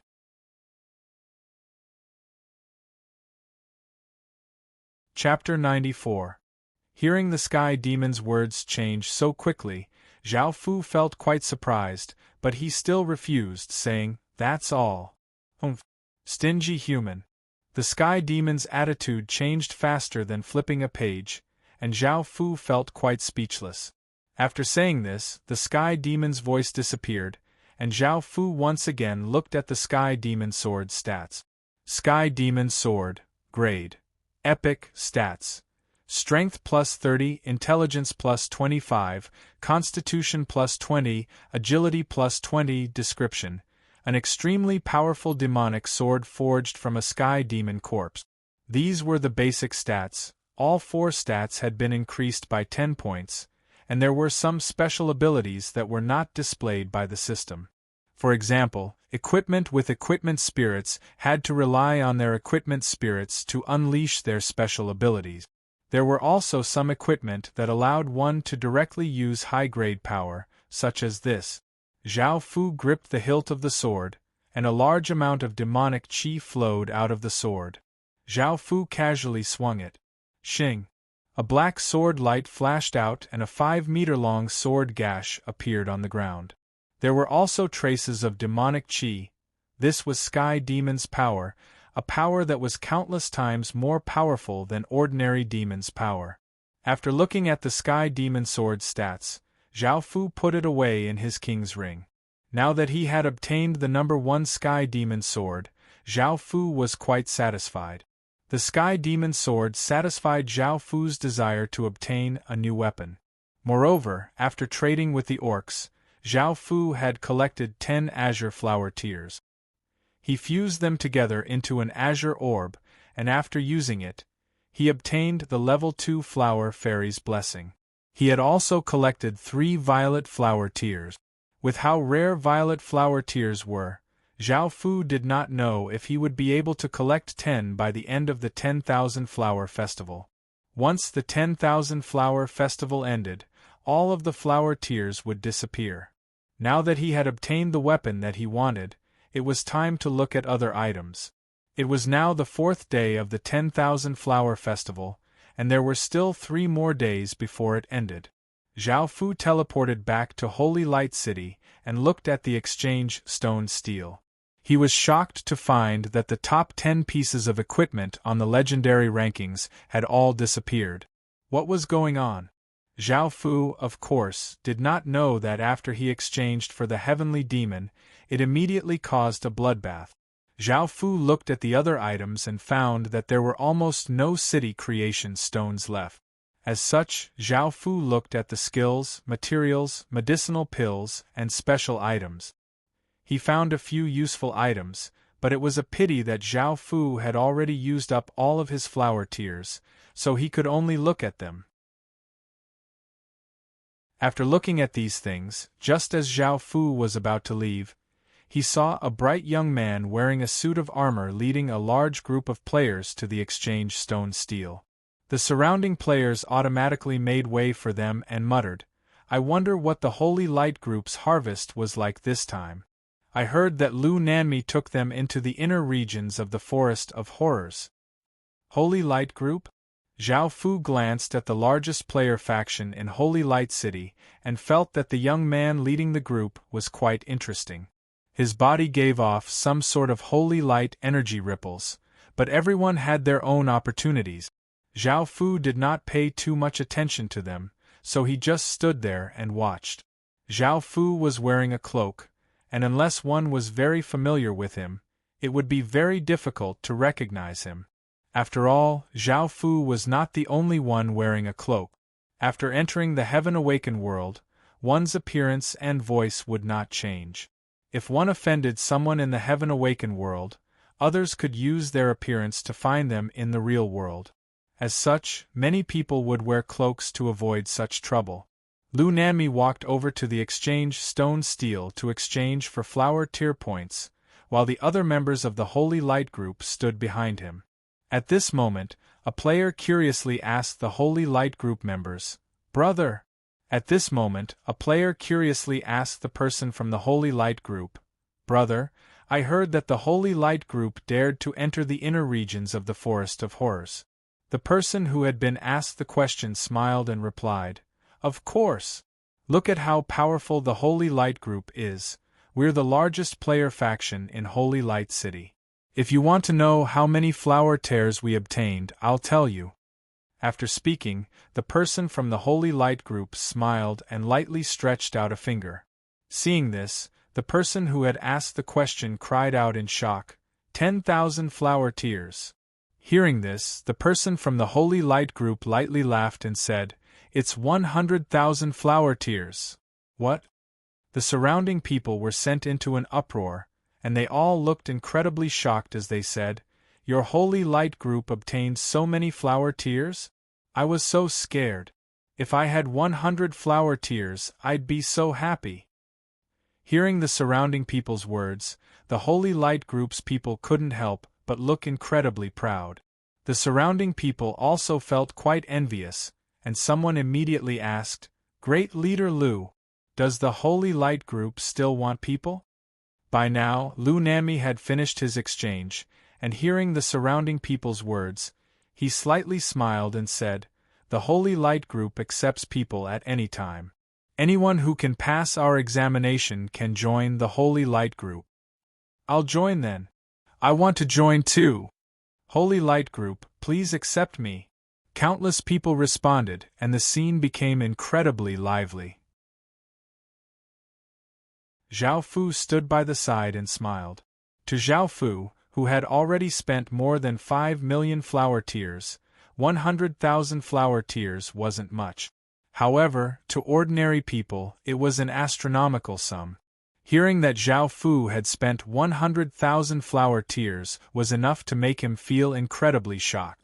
If he heard that Zhao Fu had spent more than 5 million flower tears, he wondered if he would be scared to death. Zhao Fu didn't have any plans to establish a player faction for now. After all, players were quite difficult to manage, and they didn't have to follow his rules and regulations. Their loyalty was quite low, and they wouldn't be completely loyal to him or risk their lives for him. If they encountered danger, they would be the first to run away. Moreover, if they died, they would appear somewhere else. For example, if he nurtured them into an elite, everything would be for naught if they died. Large families rarely accepted ordinary player factions, as they had long since nurtured a large number of people who were loyal to them. Rather than wasting resources on a bunch of useless trash, it was better to nurture their own people. Although aristocratic families had fewer members, in terms of combat power, player factions were no match for aristocratic families' factions. Hence, player factions with some foresight wouldn't accept just anyone. Firstly, it would consume too much resources. Secondly, accepting people who weren't united and didn't have the strength to back them up would just be raising a bunch of roundworms. As such, they could only establish a strict examination system and choose useful and valuable people to join, slowly nurturing a sense of honor and belonging. Only then would they be loyal and willing to risk their lives for them.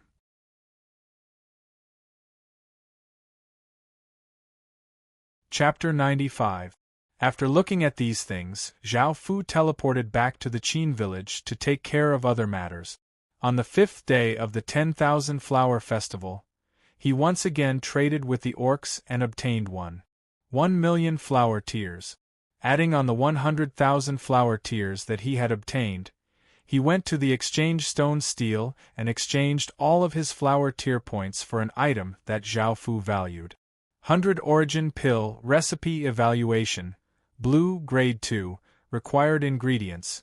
100 Origin Grass, Withered 5 Roots, Xiongji, Effect Summary, can increase the speed of cultivation by 4 times.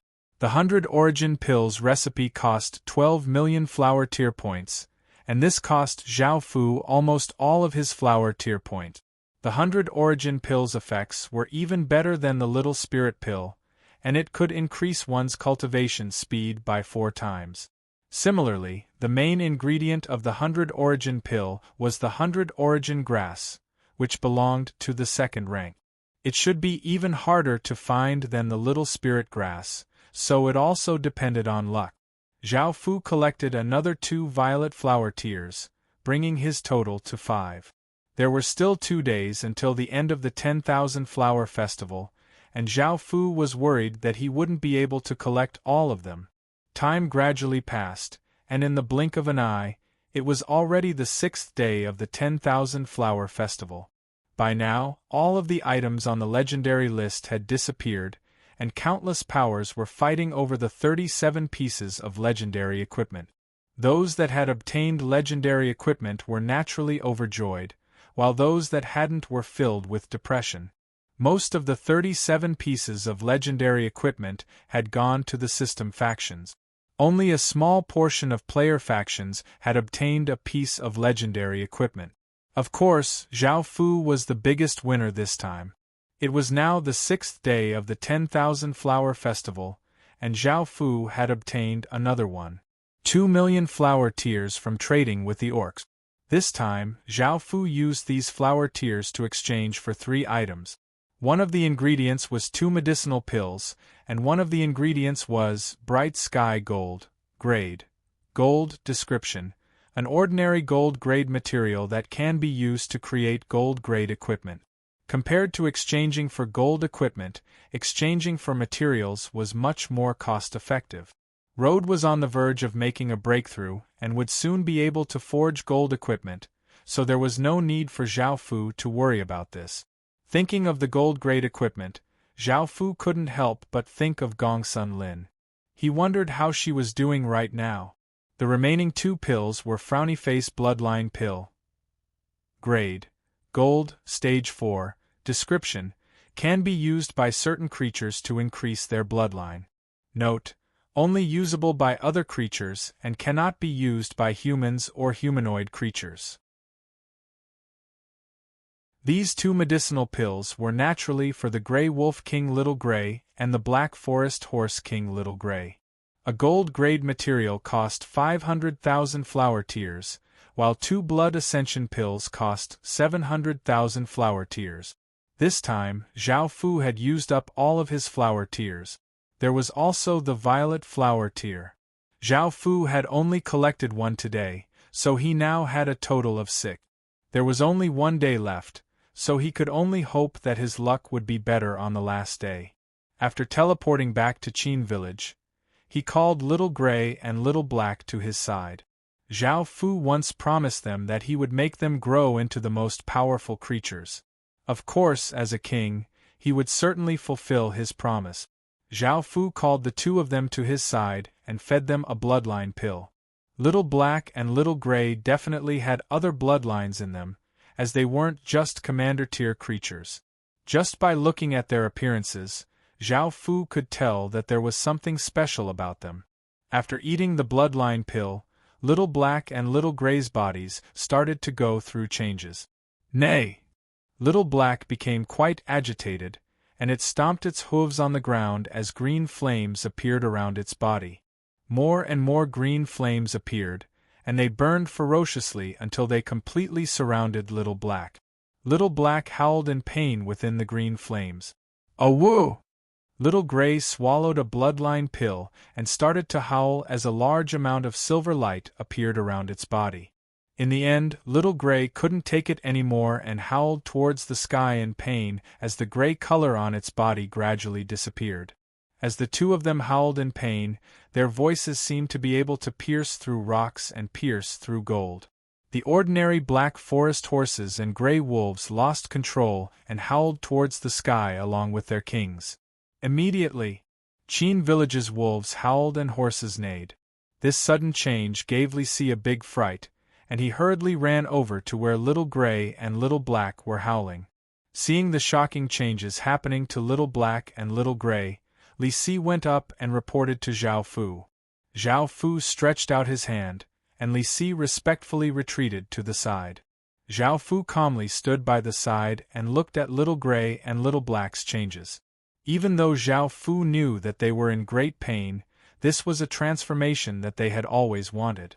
Little Black, who was covered by the green flames, gave off a terrifying power. His body didn't change at all, but the short black horn on his head started to rapidly grow until it was almost 30 centimeters long, giving off a cold light. A while later, the green flames on Little Black's body started to slowly fade away. Little Black's transformation was complete, and his appearance had also changed. His black horn had grown by 30 centimeters, and his green eyes were like 2 orbs of green flames, giving off an eerie feeling. His body was also darker than before, and there were small orbs of green flames on each of his hooves. The aura that Little Black gave off was many times more powerful than before, and it was also much more dangerous. Then, Little Grey's body gave off a large amount of silver light that covered the surrounding 10 meters. The surrounding 10 meters were filled with specks of starlight, looking quite beautiful. The silver fur on Little Grey's head was now like a silver flame, and Little Grey's gray fur slowly faded away and became a silver-white color. Finally, Little Grey also completed its transformation. First of all, its body had doubled in size. It was now the size of a carriage. Its fur had also turned silver, and its fur was very soft. At the same time, its eyes had become a pair of silver pupils. Its overall appearance was quite different, and the aura it gave off was even more powerful and mysterious. After the two of them completed their transformations, the ordinary gray wolves and black forest horses also returned to normal. Little Black and Little Gray rushed over to Zhao Fu's side and licked Zhao Fu, expressing their joy. Zhao Fu smiled and rubbed their heads. At the same time, he looked at their stats, and he found that their stats had greatly increased. Little Black had also awakened a bloodline called Underworld Nightmare, and it had obtained Underworld Nightmare's power. Little Gray had also awakened a bloodline called Star Moon, and it had obtained Star Moon's power. Congratulations, Your Majesty! Seeing Little Black and Little Gray's shocking changes, Li Si smiled as he spoke to Zhao Fu.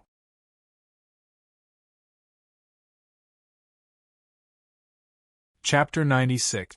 Zhao Fu's luck seemed to be quite good this morning. He had found a violet flower tear at the start, and he now had 8 of them. Because the 10,000 flower festival would officially end at midnight, Zhao Fu didn't go to the orc territory to trade in the morning. Instead, he planned to go at 9 p.m. He now had 8 violet flower tears, but just to be safe, Zhao Fu decided to see if anyone was willing to sell them. He wanted to try his luck in case he didn't find a single violet flower tear in the future. After walking around Holy Light City, Zhao Fu didn't find anything, so he went to Soldier Forest. After walking around, he found many people gathered around a stall. Zhao Fu walked over curiously, and he was delighted to see that the stall owner was selling a violet flower tear. Of course, countless people wanted a violet flower tear, as a single violet flower tear was worth 10,000 normal flower tears. The reason why no one had sold a violet flower tear was because its price was simply too high. The stall owner wanted 3 million silver coins, which was equivalent to 300 million copper coins, or $3 billion in the real world. Currently, a normal flower tear could only sell for 20 silver coins, so a violet flower tear could sell for 200,000 silver coins. This was only based on the value of a normal flower tear, but with how rare a violet flower tear was, it would definitely be worth more than 200,000 silver coins. However, it was impossible for it to reach an astronomical price of 3 million silver coins each. After all, it was the last day of the 10,000 flower festival, and if one couldn't gather 10 violet flower tears, they would only be worth 10,000 normal flower tears. If this violet flower tear had been sold at the start of the 10,000 flower festival, it would have sold for at least 500,000 silver coins. However, now that the 10,000 flower festival was almost over, the violet flower tear would only be worth 300,000 silver coins at most. The stall owner had been incredibly lucky. He had wanted to go outside the city to find flower tears, but before he could find them, he had been chased by people. In the end, he had accidentally fallen off a hill and dropped a violet flower tear.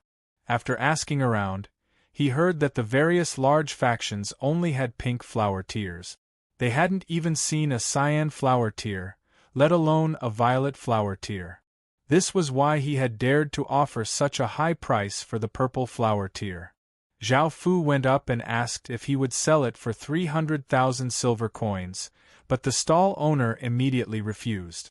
Zhao Fu then raised the price to 500,000 silver coins, but the stall owner still refused, insisting on 3 million silver coins.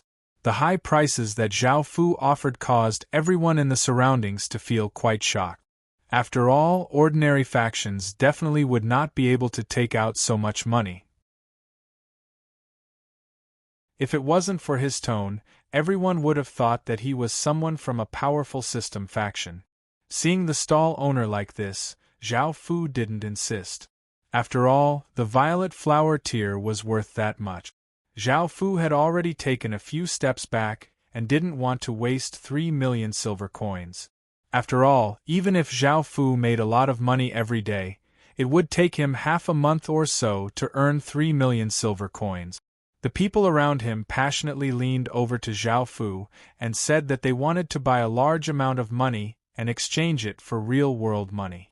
Of course, Zhao Fu wasn't interested in real-world money, as it would be no different from a pile of scrap paper.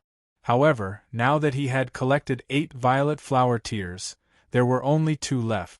Zhao Fu decided to go to Orc City to take a look. If he couldn't find enough, he would just be a fool. After all, he had already collected so many, and it would be a pity to give up. Following this, Zhao Fu teleported to Orc City. Before, Gunador had been quite surprised that Zhao Fu hadn't come to trade in the morning. However, when he thought about the 10,000 Flower Festival, he thought that Zhao Fu would return at night. He hadn't expected Zhao Fu to come now.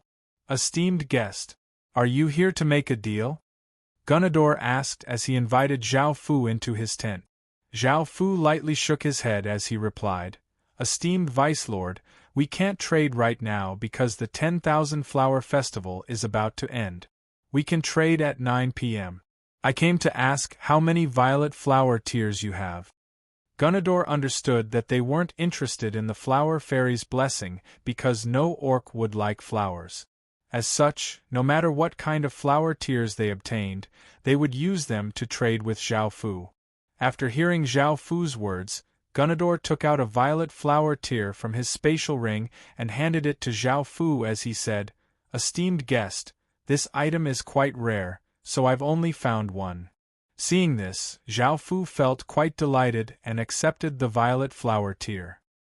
He had now collected 9 violet flower tears, and he was only missing one. After thinking about it, Zhao Fu decided to take this violet flower tear and set a time to trade at night. Afterward, Zhao Fu teleported to Soldier Forest. Now that he only had 1 violet flower tear left, Zhao Fu could only be a fool. Even though Zhao Fu didn't want to be a fool, there was nothing he could do. He had worked so hard to collect 9, and without the 10th one, he wouldn't be able to obtain the level 3 blessing. If he couldn't obtain the 10th one, he would feel even more uncomfortable. However, after Zhao Fu returned to Soldier Forest, he only saw the stall owner's corpse. The stall owner had died a pitiful death. He had been hacked to death. After players died, their corpses would only disappear on the first day of the Heaven Awaken world, so Zhao Fu was able to see his corpse. After asking around, Zhao Fu found out that not long after he left, a group of people had risked their lives to kill the vendor. There was no such thing as a drop rate in the Heaven Awaken world, and after killing someone, all of their items would belong to you. Following this, even though most of the people were killed by the guards, a few people managed to escape with the violet flower tears. Hearing this, Zhao Fu sighed. As long as there was enough profit, there was no safety to speak of.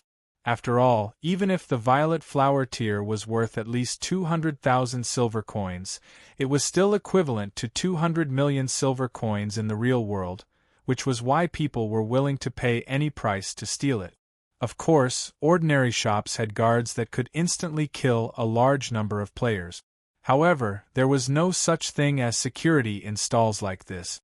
Now that the violet flower tear had been stolen, Zhao Fu could only worry about the last violet flower tear. Time gradually passed. At 9 p.m., Zhao Fu had collected 160,000 flower tears, but he didn't have a single violet flower tear. Following this, Zhao Fu brought his last hope to the Orc City. This time, the Orc City had collected 7 million flower tears, but there was still not a single violet flower tear. This caused Zhao Fu's heart to sink. There were only 3 hours left until the end of the 10,000 Flower Festival.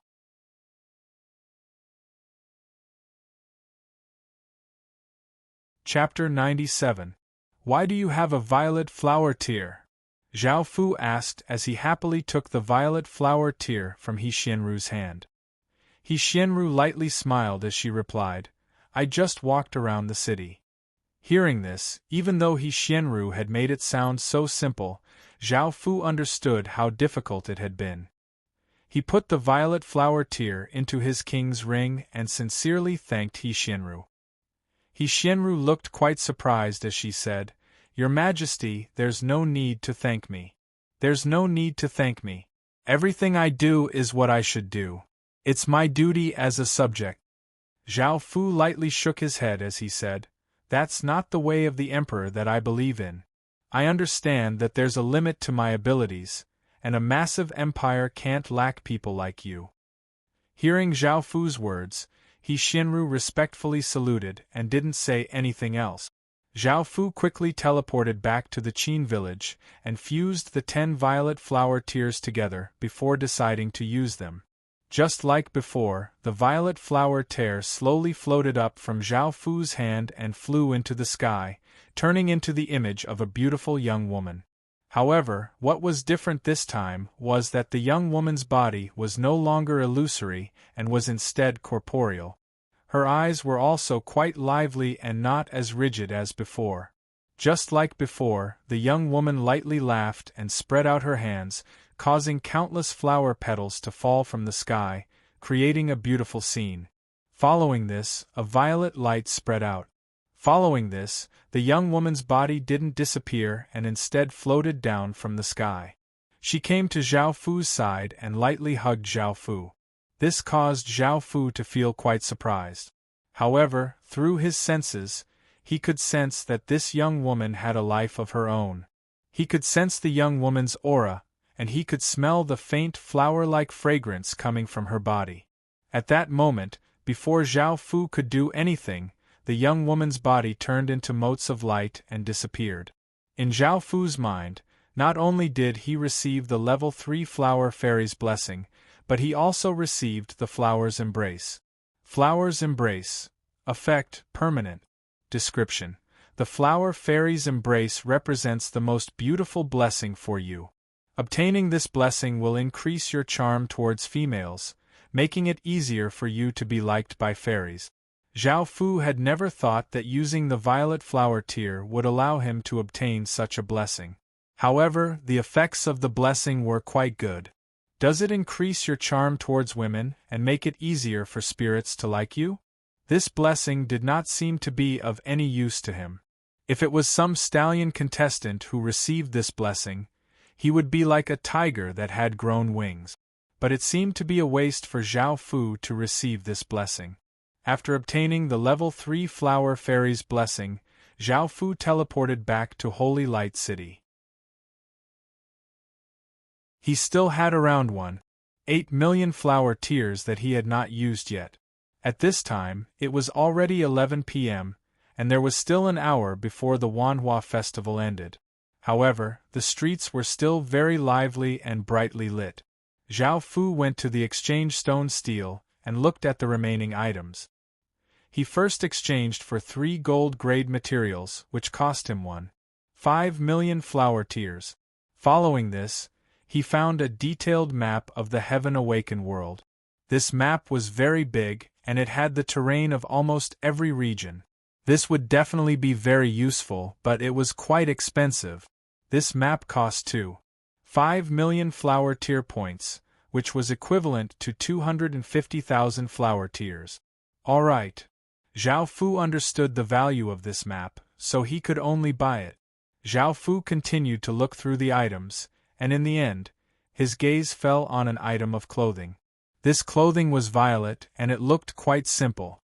It was also quite beautiful, but it gave off a mysterious feeling. Dream Weaving Palace Robe, a grade. Silver, stats. Intelligence +3, Agility +2, Stamina +1, description. Made from illusion spider silk. It has a certain illusion effect and gives the wearer a certain recovery effect. No wonder this robe gave off such a wonderful feeling. It was made from illusion spider silk, which was quite rare. Zhao Fu looked at the 50,000 flower tears he had left to exchange for this robe, and after thinking about it, he decided that there was nothing else he could buy. As such, Zhao Fu decided to exchange for it and give it to He Xianru. After all, she had helped him a lot this time. After returning to the Westfall restaurant, Zhao Fu called He Xianru over and handed her the dream-weaving palace robe. He Xianru was very surprised. She had never thought that Zhao Fu would buy her a robe. However, He Xianru quickly took it and thanked Zhao Fu. Following this, Zhao Fu left the Heaven Awakened world and returned to the real world to take a look. Because Zhao Fu did not have any scouts, he could only use the information on the Heaven Awakened World Forum to assess the various factions' strength so that he would not be a frog at the bottom of a well. After returning to the real world, Zhao Fu immediately opened up the Heaven Awakened World Forum and looked through it. He found that the most popular post was about the winners of the 37 pieces of legendary grade equipment. This piqued Zhao Fu's interest, so he curiously clicked on it to take a look. First, the Sky Demon, obtained by an unknown faction, guesses, most likely one of the system's most powerful factions. Even though we don't know much about this faction, it will definitely be a huge obstacle for players in the future. Please keep this in mind. Second, Dragon Soul, obtained by an unknown faction, guesses, most likely one of the system's most powerful factions because the Dragon Soul also disappeared a few minutes after the Sky Demon disappeared. Third, Demigod, obtained by an unknown faction, guesses, most likely one of the system's most powerful factions, but it's weaker than the other two factions. However, it's still in existence that players can only look up to. The first 5 items had all been obtained by unknown factions. The 6th-ranked Giant Spirit had been obtained by one of the system's factions, Full Moon City. Zhao Fu looked at the Sky Demon's description and couldn't help but laugh. What most powerful faction? It'll definitely be a huge obstacle for players in the future. Zhao Fu was very clear about his own strength. This time, he had mostly relied on luck. If he had arrived a few minutes later, the Sky Demon would have definitely been the 2nd-ranked faction. Apart from Zhao Fu, none of the first 6 items had been obtained by player factions. However, the 7th item, Holy Heaven, had actually been obtained by a player. She was the legendary descendant of King Arthur in the West, Tina Arthur. Once this news spread, countless factions were alarmed. This was especially so for the number 1 faction in the world, China. Apart from China, another powerful competitor had appeared.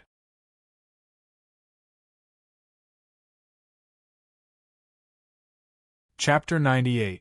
The 11th piece of legendary equipment was obtained by the Roman Empire's legatee, Caesar Augustus. The 12th piece of legendary equipment was obtained by the Great Han Empire, and the 13th piece of legendary equipment was obtained by Pharaoh Akhenaten. By the time the 13th piece of legendary equipment was obtained, the next 7 pieces of legendary equipment had all been obtained by system factions. The 21st piece of legendary equipment had been obtained by Great Tang. This made Zhao Fu feel quite concerned. The 22nd piece of legendary equipment was obtained by Oda Nobunaga's descendant, the 23rd by the Russian Empire, and the 24th by India. Following this, all of the legendary equipment had been obtained by system factions, and not a single player faction had obtained anything. This showed how lucky Zhao Fu had been to obtain the first Sky Demon, as well as how intense the competition was. Moreover, legendary equipment was not easy to obtain. Not only did every piece of legendary equipment contain massive power, but it was also a symbol of power. In the future, even if one had 100,000 pieces of gold-grade equipment, they might not even have a single piece of legendary equipment.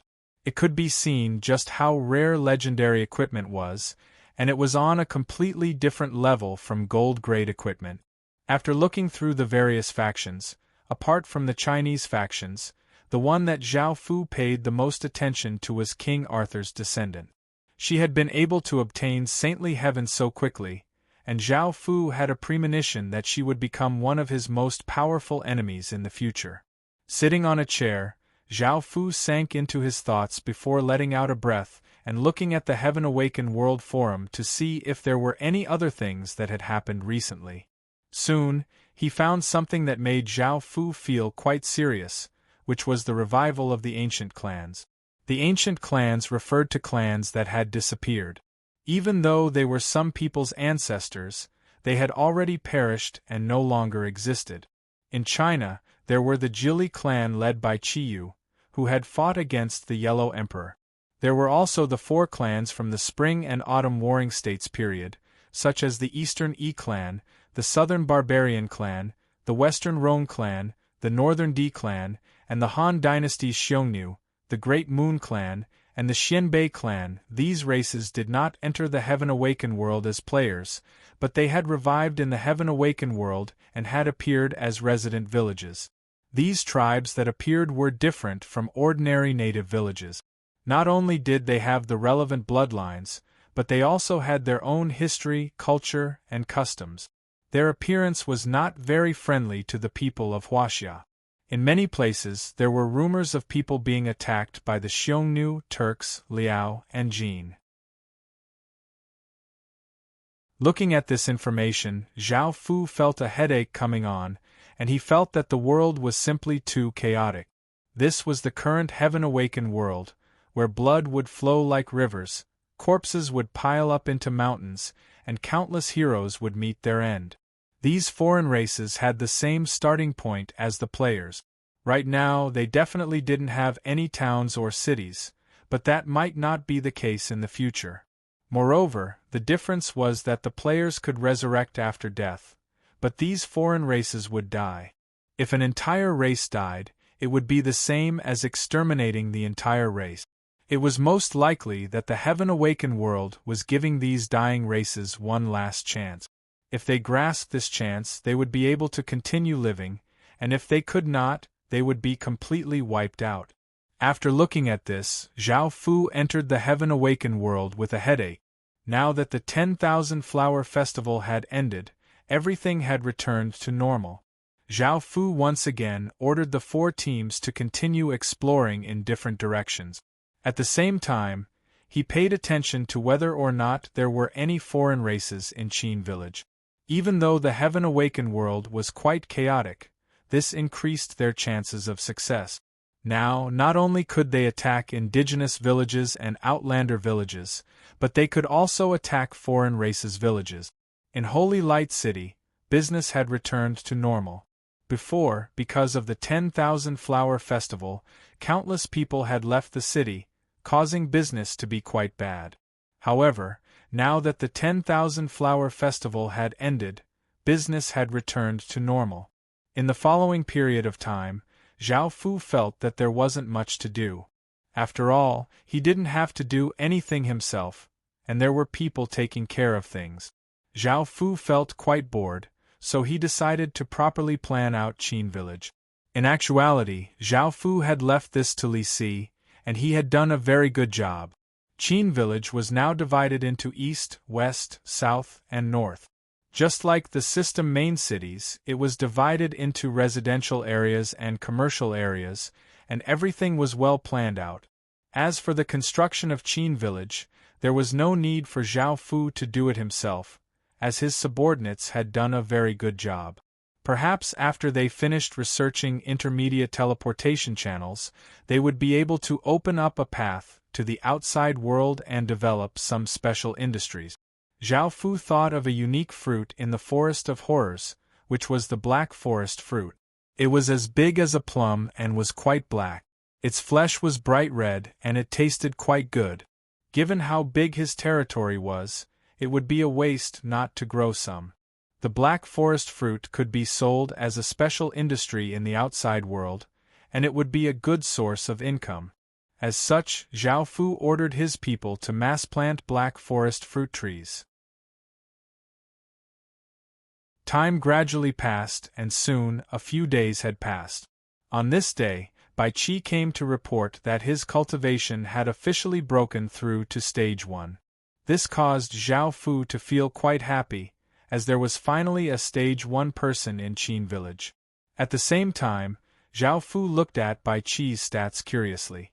Name, Bai Qi grade, SSS title, Killing God profession, U stage 1 general achievement points, Commoner race, human age, 24, 110 loyalty, 100 stats, strength, 38 intelligence, 22 constitution, 29 agility, 25 cultivation, Stage 1, Stage 0 cultivation technique, Qin cultivation technique skills, Qi / basic sword technique, equipment, Ice Star slashing sword. After looking at by Qi's stats, Zhao Fu found that apart from his stats, his profession had also changed.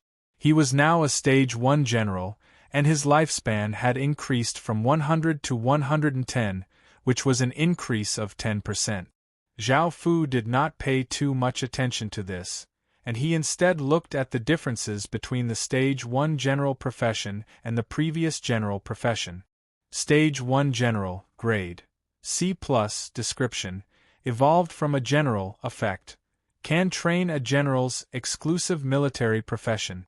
Exclusive military profession, unnamed, grade, D-, description, exclusive military profession personally trained by a Stage 1 general.